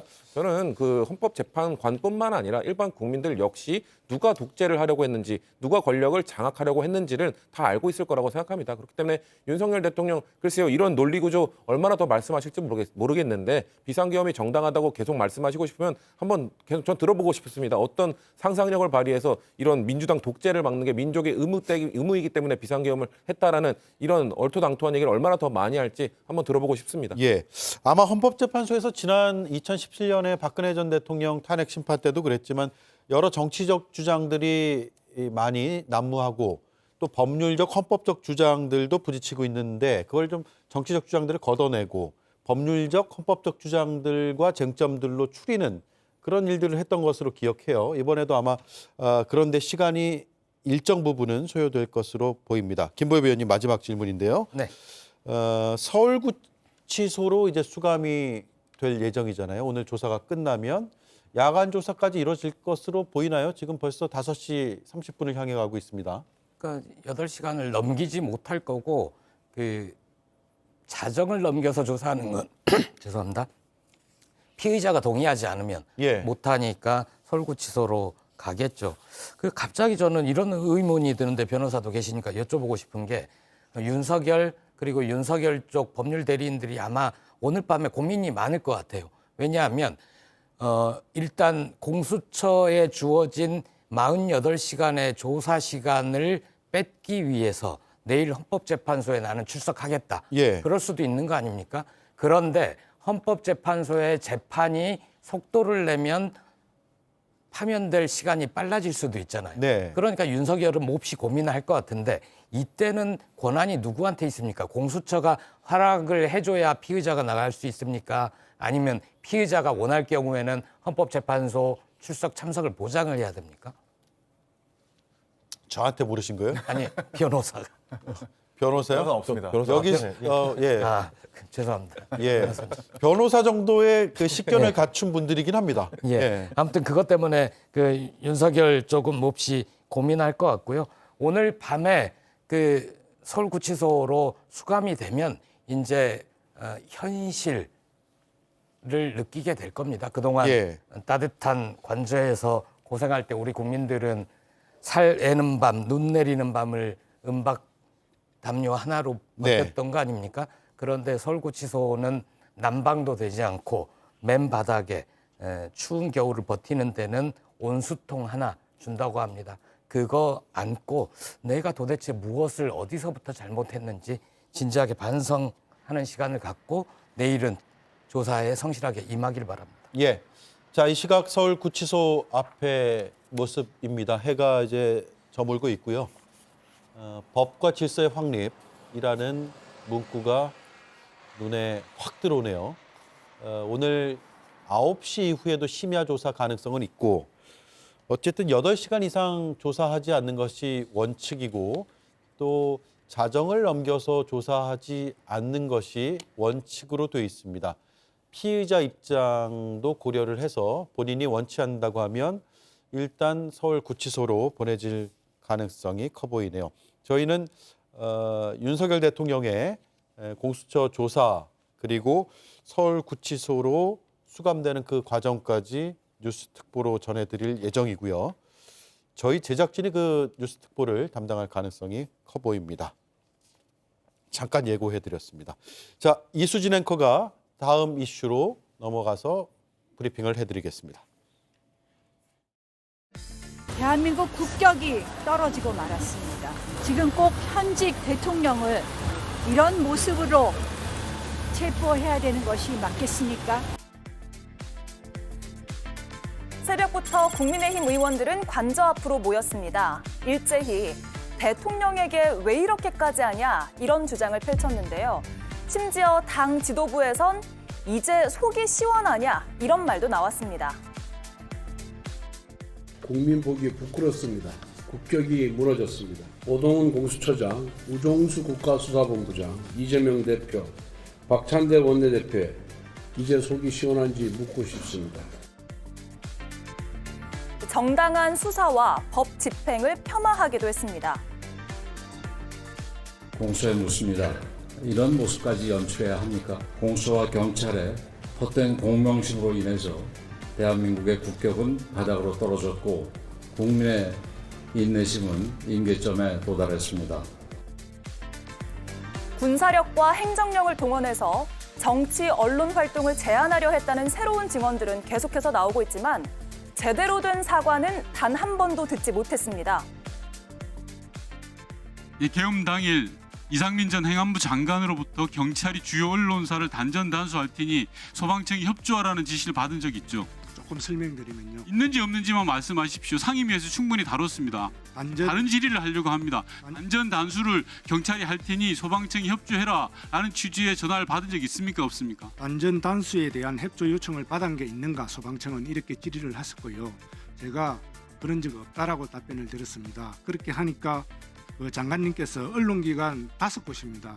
JTBC 들어가죠? JTBC 들어갑니다. 자, 다시 이야기하겠습니다. 한겨레, 경향, MBC, 뉴스공장, JTBC에 대한 단전 단수 조치를 경찰이 취할 테니 소방청은 협조하라라는 전화를 받았습니까? 안 받았습니까?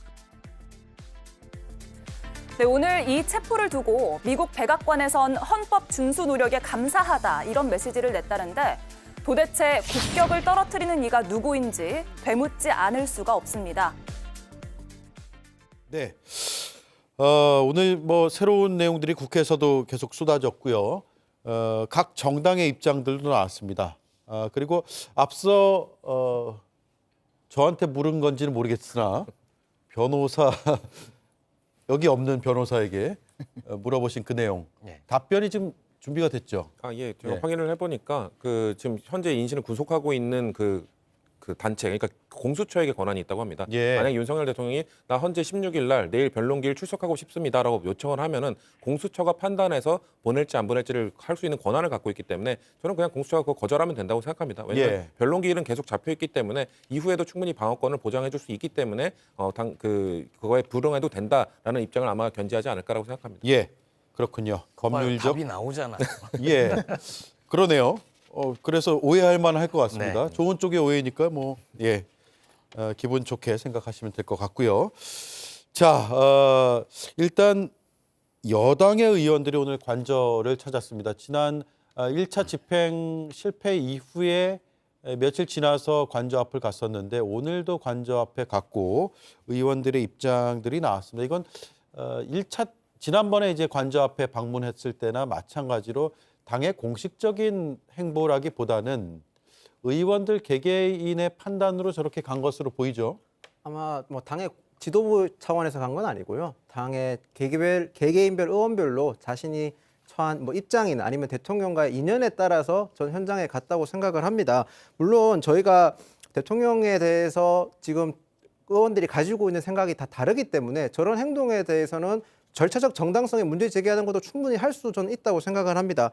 거기다가 최근에 국민의힘의 지지율이 굉장히 상승하면서 국민의힘 의원들 입장에서는 우리 지지층에 대해서 입장을 대변해주는 역할도 정치인은 해야 되는 부분이 저는 있다고 생각을 합니다. 그렇기 때문에 해당 의원들께서 직접 지지층이나 국민들의 목소리를 대변하기 위해서 저 현장에 나갔고요. 무엇보다도 국민의힘 입장에서는 이 공수처의 영장에 대한 절차적 문제점을 계속 제기하고 있기 때문에 그런 항의 차원에서 나갔다 이렇게 보시면 될 것 같습니다. 오늘 35명으로 집계가 됐고 새벽에 관저 앞에 집결을 했습니다. 인간띠로 약간의 대치 상황도 벌어졌다고 하고요. 김기현 의원은 자유민주주의 역사에 커다란 오점으로 남게 될 것이다 라고 했습니다. 무엇이? 라는 것을 저희가 적진 않았는데 공수처의 영장 집행은 이라는 주어가 지금 생략되어 있고요. 또 나경원 국민의힘 의원은 국론 분열을 초래할까 우려된다. 나쁜 역사가 또 생겼다라고 하면서 무엇이? 라는 주어를 저희가 쓰진 않았지만 공수처의 체포영장 집행이라는 주어로 이야기를 했습니다. 김보엽 위원님. 예. 국민의힘이 국격이란 단어를 쓸 자격이 있는 정당인가? 저는 그걸 여쭤보고 싶습니다. 국격이 지금 윤석열을 체포를 해서 떨어졌습니까? 12월 3일 국회 계엄군을 투입을 한 충격적인 장면을 보고 국격이 떨어진 거 아닙니까? 외국에서도 한국은 선진국인 줄 알았는데 한국의 민주주의는 굉장히 취약하구나. 어떻게 군인들이 국회에 가서 아무 무장을 하지 않은 시민들을 향해 총을 들이밀 수 있지? 그렇게 떨어진 국격, 아까 제가 말씀드린 시민들이 지켜낸 겁니다. 맨몸으로 군 차량 막고 총 앞에 서고 해서 계엄을 막아내고 계엄 해제하게 만들고 결국 오늘 윤석열 체포까지 그 시민들이 그 추운 날 밤 거기에서 밤을 새지 않았으면 공수처나 경찰이나 검찰이나 아마 수사 안 하고 대충 어떻게 넘어갔을지도 모릅니다. 근데 결국 시민들이 윤석열을 단죄하기 위한 첫 단추로 체포하는 모습을 보면서 한국의 민주주의 회복력이 대단하구나. 저 나라는 시민들이 민주주의를 지키는구나. 그러면서 국격이 올라가는 거지. 어떻게 체포가 국격을 떨어뜨리는 겁니까? 오늘 윤석열 마지막 모습 수갑 채우지 않고 경호 차량으로 공수처로 이동하게 한 것, 그게 현직 대통령에 대한 마지막 예우가 될 겁니다. 예. 자, 이 국격이 바닥으로 떨어졌느냐라는 국민의힘의 주장에 대해서 한 말씀씩 들어보죠. 일단 성치훈 의원님 말씀 듣고 그리고 이긴 위원님 분석 듣고 김인영 의원님의 마무리 반론까지 이어서 듣고 마치겠습니다. 저는 국격이 올라갔다라는 대변인님의 말씀에 동의합니다.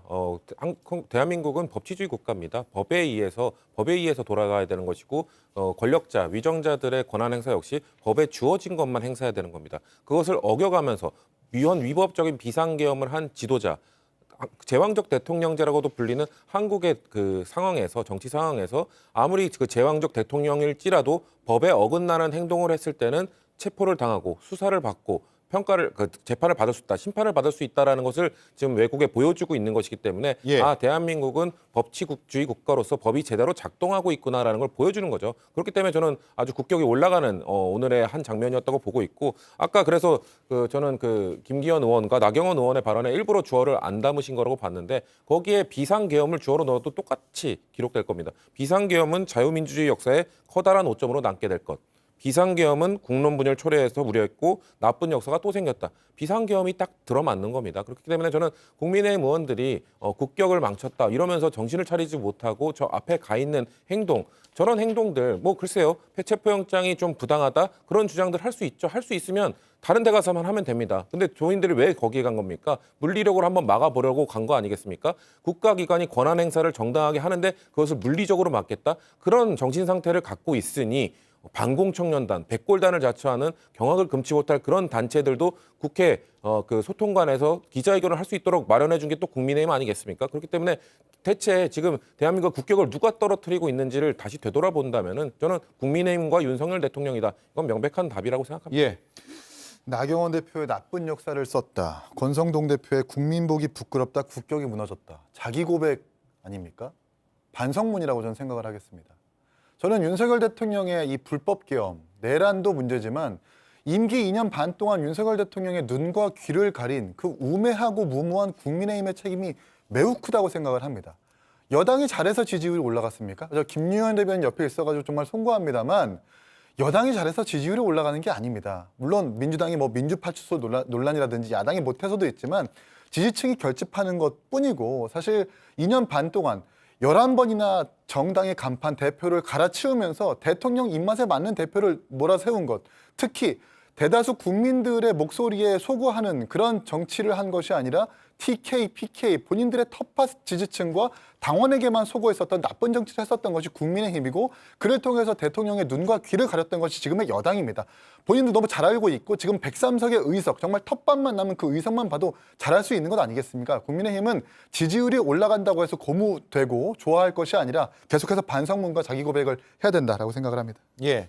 이기인 최고께서 조금 착각을 하시는 것 같습니다. 저는 국민의힘 지지율이 올라간 것에 대해서 고무되거나 그런 말씀을 드린 게 아닙니다. 국민의힘 지지율이 저희가 잘해서 올라간 거 아닙니다. 지금 저희가 해야 될 건 통렬한 반성과 비난을 겸허히 받아들여야 될 자세입니다. 저 오늘 세 분께서 해주신 말씀 충분히 일리 있고 타당하다고 생각을 합니다. 하지만 국민이 선출한 대통령에 대해서 형법을 집행하는 과정에서 절차적 정당성이 완벽하게 보장되지 않으면 이건 또 다른 갈등의 씨앗이 됩니다. 지금 당장의 일에 대해서 급한 게 아니라 성급하게 저희가 처리할 게 아니라 이 추후에 이 모든 사태가 끝났을 때 어떠한 모습으로 국민들을 다시 설득하고 통합할 수 있는지 논의하는 것도 공당의 역할이라고 생각을 합니다. 예. 제가 강장의 열기를 그대로 가지고 오는 거 공당의 역할로 저는 100% 바람직하다고는 생각하지 않습니다. 네.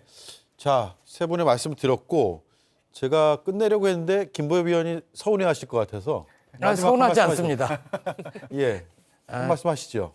저는 기쁘면서도 마음이 무겁습니다. 오늘 뭐 삼겹살에 소주 한 잔 하자는 분들도 많을 겁니다. 오늘 하루 기뻐하시되 이제 겨우 한 곱이 넘어간 거다. 앞으로 남은 길이 구말리다. 특히 민주공화국에서 있어서는 안 될 이 내란, 윤석열 한 명의 잘못일까? 윤석열이라는 괴물이 나오게 된데 시스템이 없었을까? 저 사람이 끝까지 저렇게 마지막까지 버티고 한 데는 믿는 구석, 비빌 언덕이 있기 때문이다. 거기에는 국민의 힘도 있고 그 외에 광장에 나온 요새 여당이 정광훈당인지 자유통일당인지 모르겠지만 그 사람들도 있고 결국은 이 내란 잔당들을 끝까지 적발해서 찾아내서 처벌하지 않으면 다시 또 반복될 수 있다. 예. 그 말씀 드리고 싶습니다. 알겠습니다. 자, 네 분 말씀 잘 들었습니다. 다음 시간에 또 뵙죠. 고맙습니다.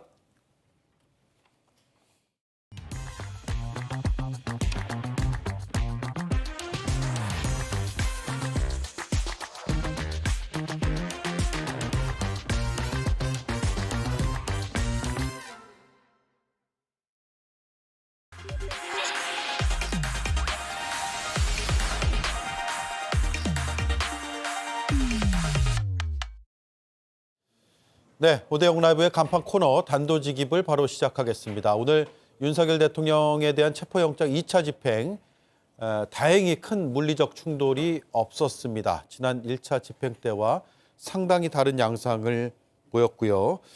지난번 집행 때는 경호처 직원 26명에 대한 공무집행 방해 혐의로 경찰에 신원 확인 요청이 있었습니다.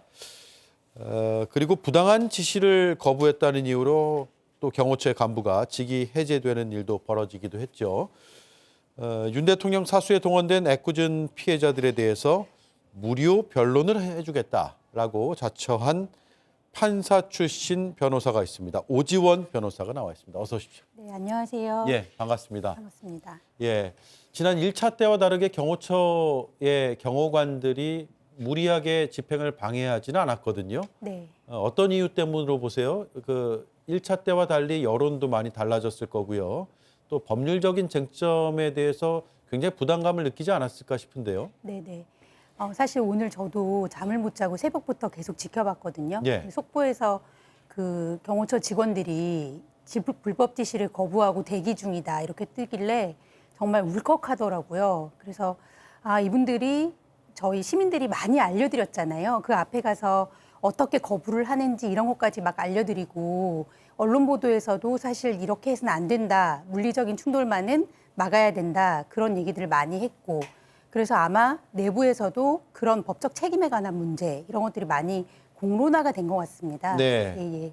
그래서 언론 보도도 당연히 많이 영향을 미쳤을 거고 가족들의 지지도 충분히 영향을 미쳤던 것 같습니다. 네, 무료 변론을 할 테니 자신 있게 거부하시라라는 말씀을 하셨기 때문에 더 울컥하셨을 것 같아요. 네. 지난 1차 집행 때 그런 것들을 일부 거부하거나 해서 불이익을 당한 사람이 좀 파악된 사람들이 있나요? 아마 아직까지는 뭐 저한테 개인적으로 연락 오신 분들은 없었고요. 예. 네네. 아마 26명 정도가 신원이 특정돼서 아마 경찰이 수사 중인 걸로 알고 있는데 이제 그분들이 뭐 연락을 하게 되실지 어떨지는 잘 모르겠습니다. 예. 네. 자, 그러면 그 26명 그분들이 어떻게 될지는 모르겠으나 일부 연락이 오기 시작한다 그러면 바로 이제 무료 변론. 사실 뭐 무료라는 것도 중요하지만 변론 자체를 하겠다라고 나선 것 자체가 중요하니까요. 네. 사실 제가 처음에 그 글을 올릴 때는 예. 정말 좀 비장한 마음이었거든요. 왜냐하면 물리적인 충돌 가능성을 그 윤석열 대통령 측의 대리인들이 너무나 계속 이렇게 북돋고 있었다고 해야 될까요? 네. 정말 불법적인 어찌 보면 정당한 변론의 범위를 저는 초과했다고 생각을 하는데 그런 얘기들이 계속 나오고 무기를 소지할 수도 있다는 얘기들도 나오고 해서 상당히 불안했고 네. 무엇보다 스스로를 지켜야 한다. 그리고 그것이 또 우리 국민 전체의 안전을 지키는 길이기도 하다. 이 얘기를 하면서 사실 상당히 절박한 심정으로 적법 행위를 좀 해달라는 요청을 드리면서 그 글을 쓰게 된 것이었습니다. 네. 그래서 지금 이제 정말 적법 행동을 선택을 하셨고 이렇게 잘 2차 그 체포 영장이 집행이 된 상황에서는 저는 뭐라도 이 사건과 관련해서 억울함을 느끼시는 혹시 경호처 직원분들이 계신다면 어떤 도움이라도 드리고 싶습니다. 예. 자, 그 답변의 연장선상에 있는 질문이 될 것 같은데 얼마 전에 언론 보도 통해서 관저 경호처에서 근무 중인 남편을 둔 아내의 편지가 보도가 됐습니다. 네. 남편이 큰 책임을 떠안게 될까 두려움이 앞선다. 현장에 나갈 수밖에 없는 뒷모습에 고통스럽고 불안하다. 지옥 같은 마음이다. 라는 그런 소회를 적어서 언론에 제보를 한 건데 오늘 체포로 일단락은 되긴 됐습니다만 이런 불안감을 아직도 갖고 있는 가족 혹은 당사자가 있을 것 같거든요. 한 말씀 하신다면요. 네. 충분히 그러실 수 있다고 생각하고요. 진짜 말 그대로 지옥이셨을 것 같아요.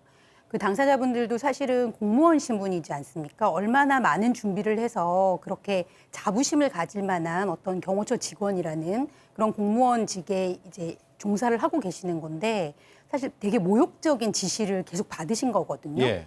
피의자 윤석열 개인을 마치 방어막처럼 너희들이 활용이 돼야 된다라는 지시였기 때문에 네. 그 가족들이나 그 본인들이나 사실은 상당한 저는 내상을 입었을 거라고 생각합니다. 그래서 그분들한테 오히려 막 죄송한 마음까지 들 정도고요. 가족분들께 그러나 사실 공무원은 일반 국민을 위한 전체에 대한 봉사자라고 저희들이 법적으로 그렇게 규정되어 있는데요. 이번 선택은 정말 국민들을 위한 봉사자로서의 선택을 정말 잘하셨다. 좀 당분간은 그 내상을 잘 치유하셨으면 좋겠다. 그 말씀 드리고 싶습니다. 예.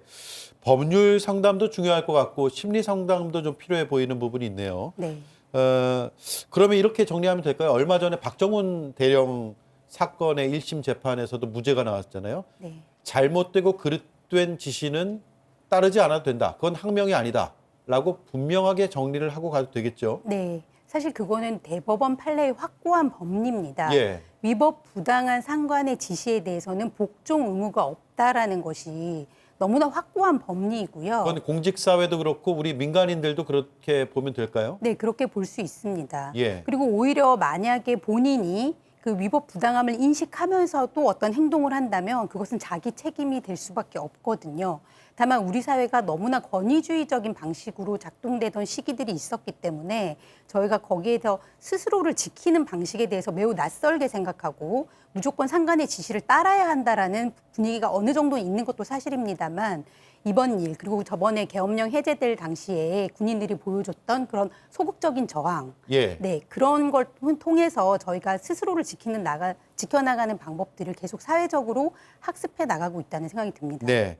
일부 양심적인 공직자들에 의해서 그 판례가 전 국민한테 알려졌다라고 봐도 될 것 같습니다. 공수처 수사와 관련해서 질문을 드려보려고 하는데 지금 48시간 동안 체포 상태이고 그 사이에 구속영장을 청구하면 법원이 발부하게 돼 있죠. 발부 여부를 판단하게 돼 있죠. 네. 지금 흐름상으로 보면 뭐 이런 인신 구속을 우리가 예상하는 것 자체가 아주 적절치는 않아 보이나 워낙 중대한 상황이기 때문에 발부 가능성이 커 보입니까? 어떻습니까? 네, 저는 매우 크다고 생각을 합니다. 예. 일단 범죄 혐의의 중대성이 다른 일반 범죄들에 비해서 이제 말할 바 없이 이제 중대한 범죄 혐의인 건 분명하고요.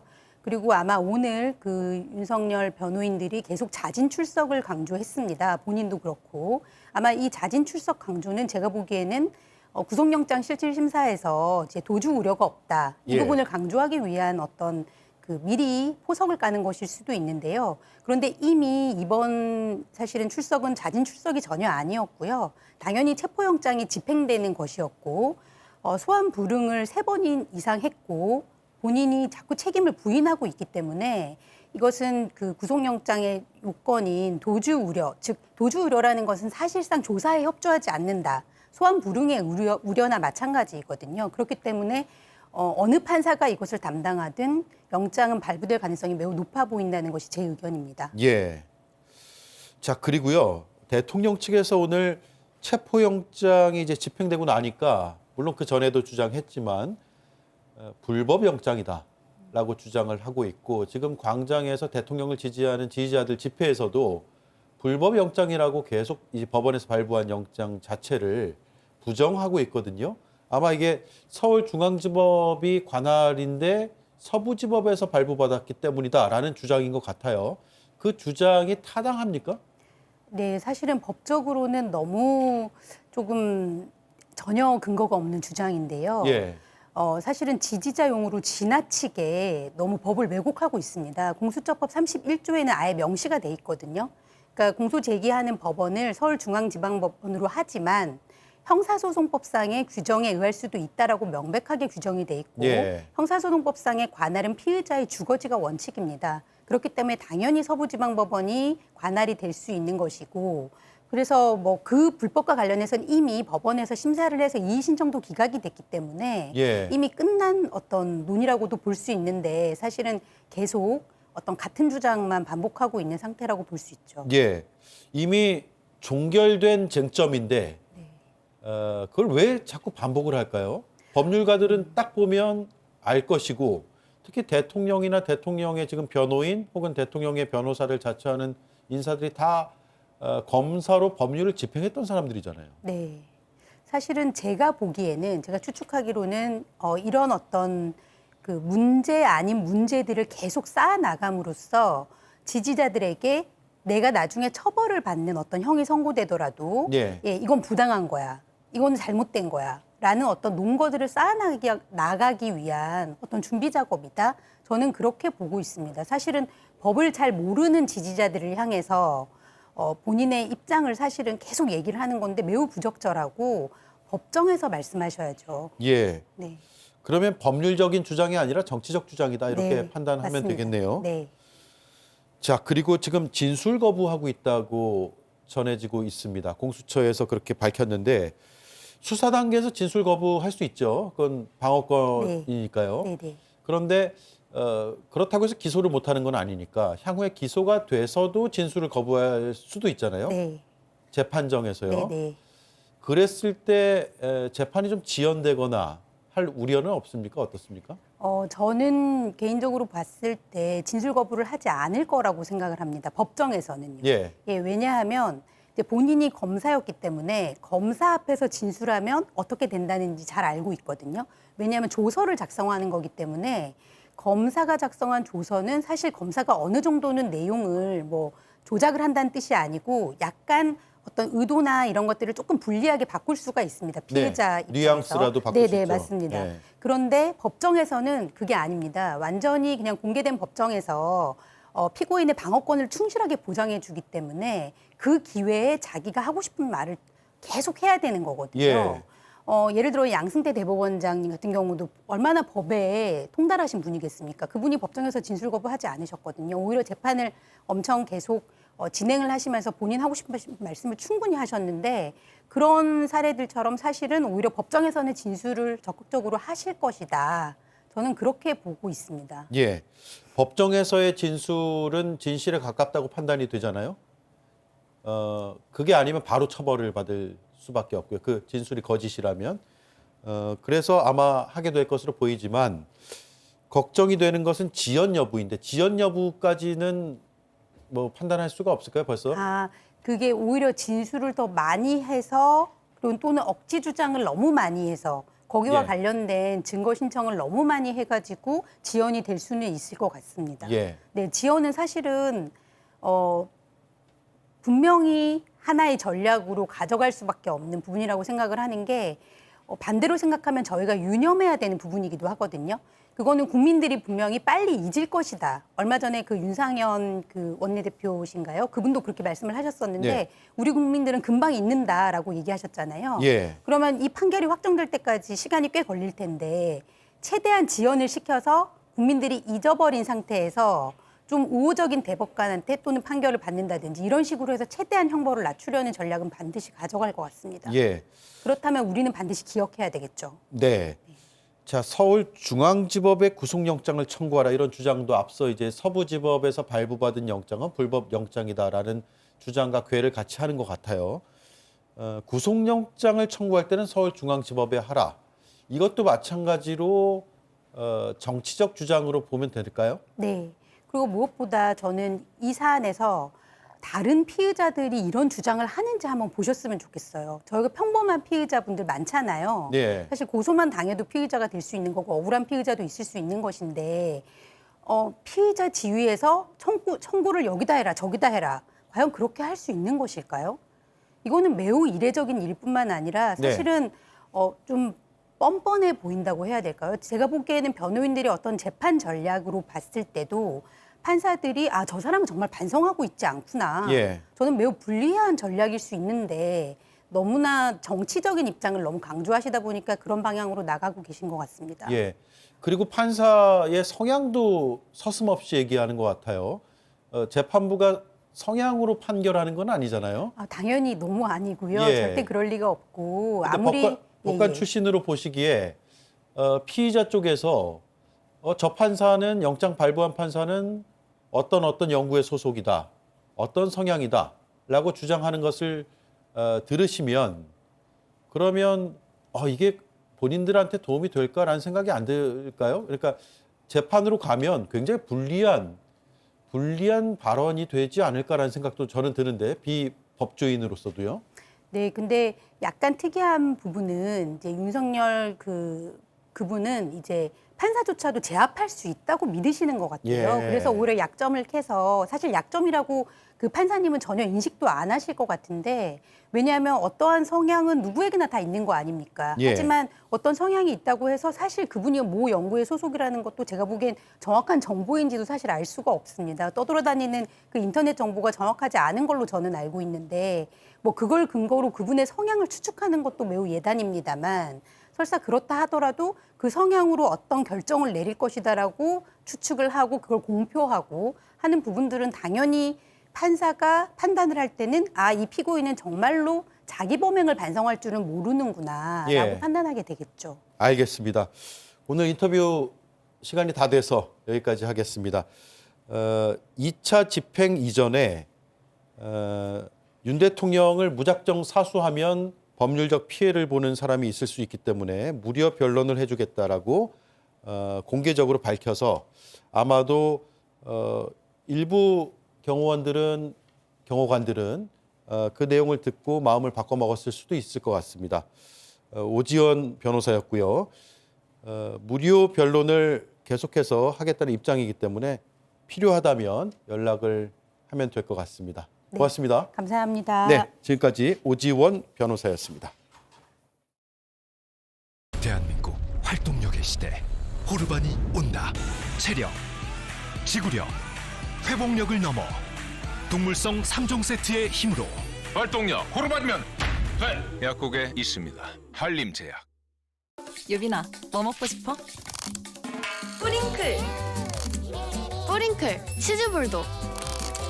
쭉 뿌링클이요. 새해에도 잘 부탁드려요. 유빈이도 뿌링클도. BHC. 우린 모두 좋아하는 노래가 있습니다. 당신은요? 와, 이 노래 뭐야? 해서? 아님 이럴 때? 정말 내 기분 그대로라서? 우린 모두 좋아하는 노래가 있습니다. 근데 그게 아직 한 번도 들어보지 못한 노래라면? 나보다 날 더 잘 아는 나만의 스포티파이. 내란성 증후군. 다수의 시민이 겪어온 이 증세는 약으로는 치료가 안 된다고 합니다. 고치는 방법은 오로지 하나라는데 바로 내란 피의자의 신병을 빨리 확보해 신속하게 수사하고 재판하는 것. 불법 계엄 뒤 43일, 얼마나 속이 터졌으면 이런 신조어까지 탄생시켰을까요? 만시지탄이지만 사필귀정이다. 이런 말이 있듯 그 증후군의 유일한 치료법이 오늘 쓰이기 시작했습니다. 내란성 불면증, 내란성 폭식, 내란성 휴대폰 중독. 저마다 다른 얼굴로 찾아왔던 내란성 증후군이 이제 좀 가라앉길, 우리 삶도 서서히 제자리를 찾아가길, 동시에 심판의 시계는 제깍제깍 돌아가길 기원해 봅니다. 앵커 한마디였습니다. 이지드눈에 기미는 모두 다른 색이니까. 이지드는 최적의 컬러 블렌딩으로 사색 기미 올 커버. 가리려고 발랐는데 기미가 흐려지네. 이지듀 기미 커버 쿠션. 이지듀.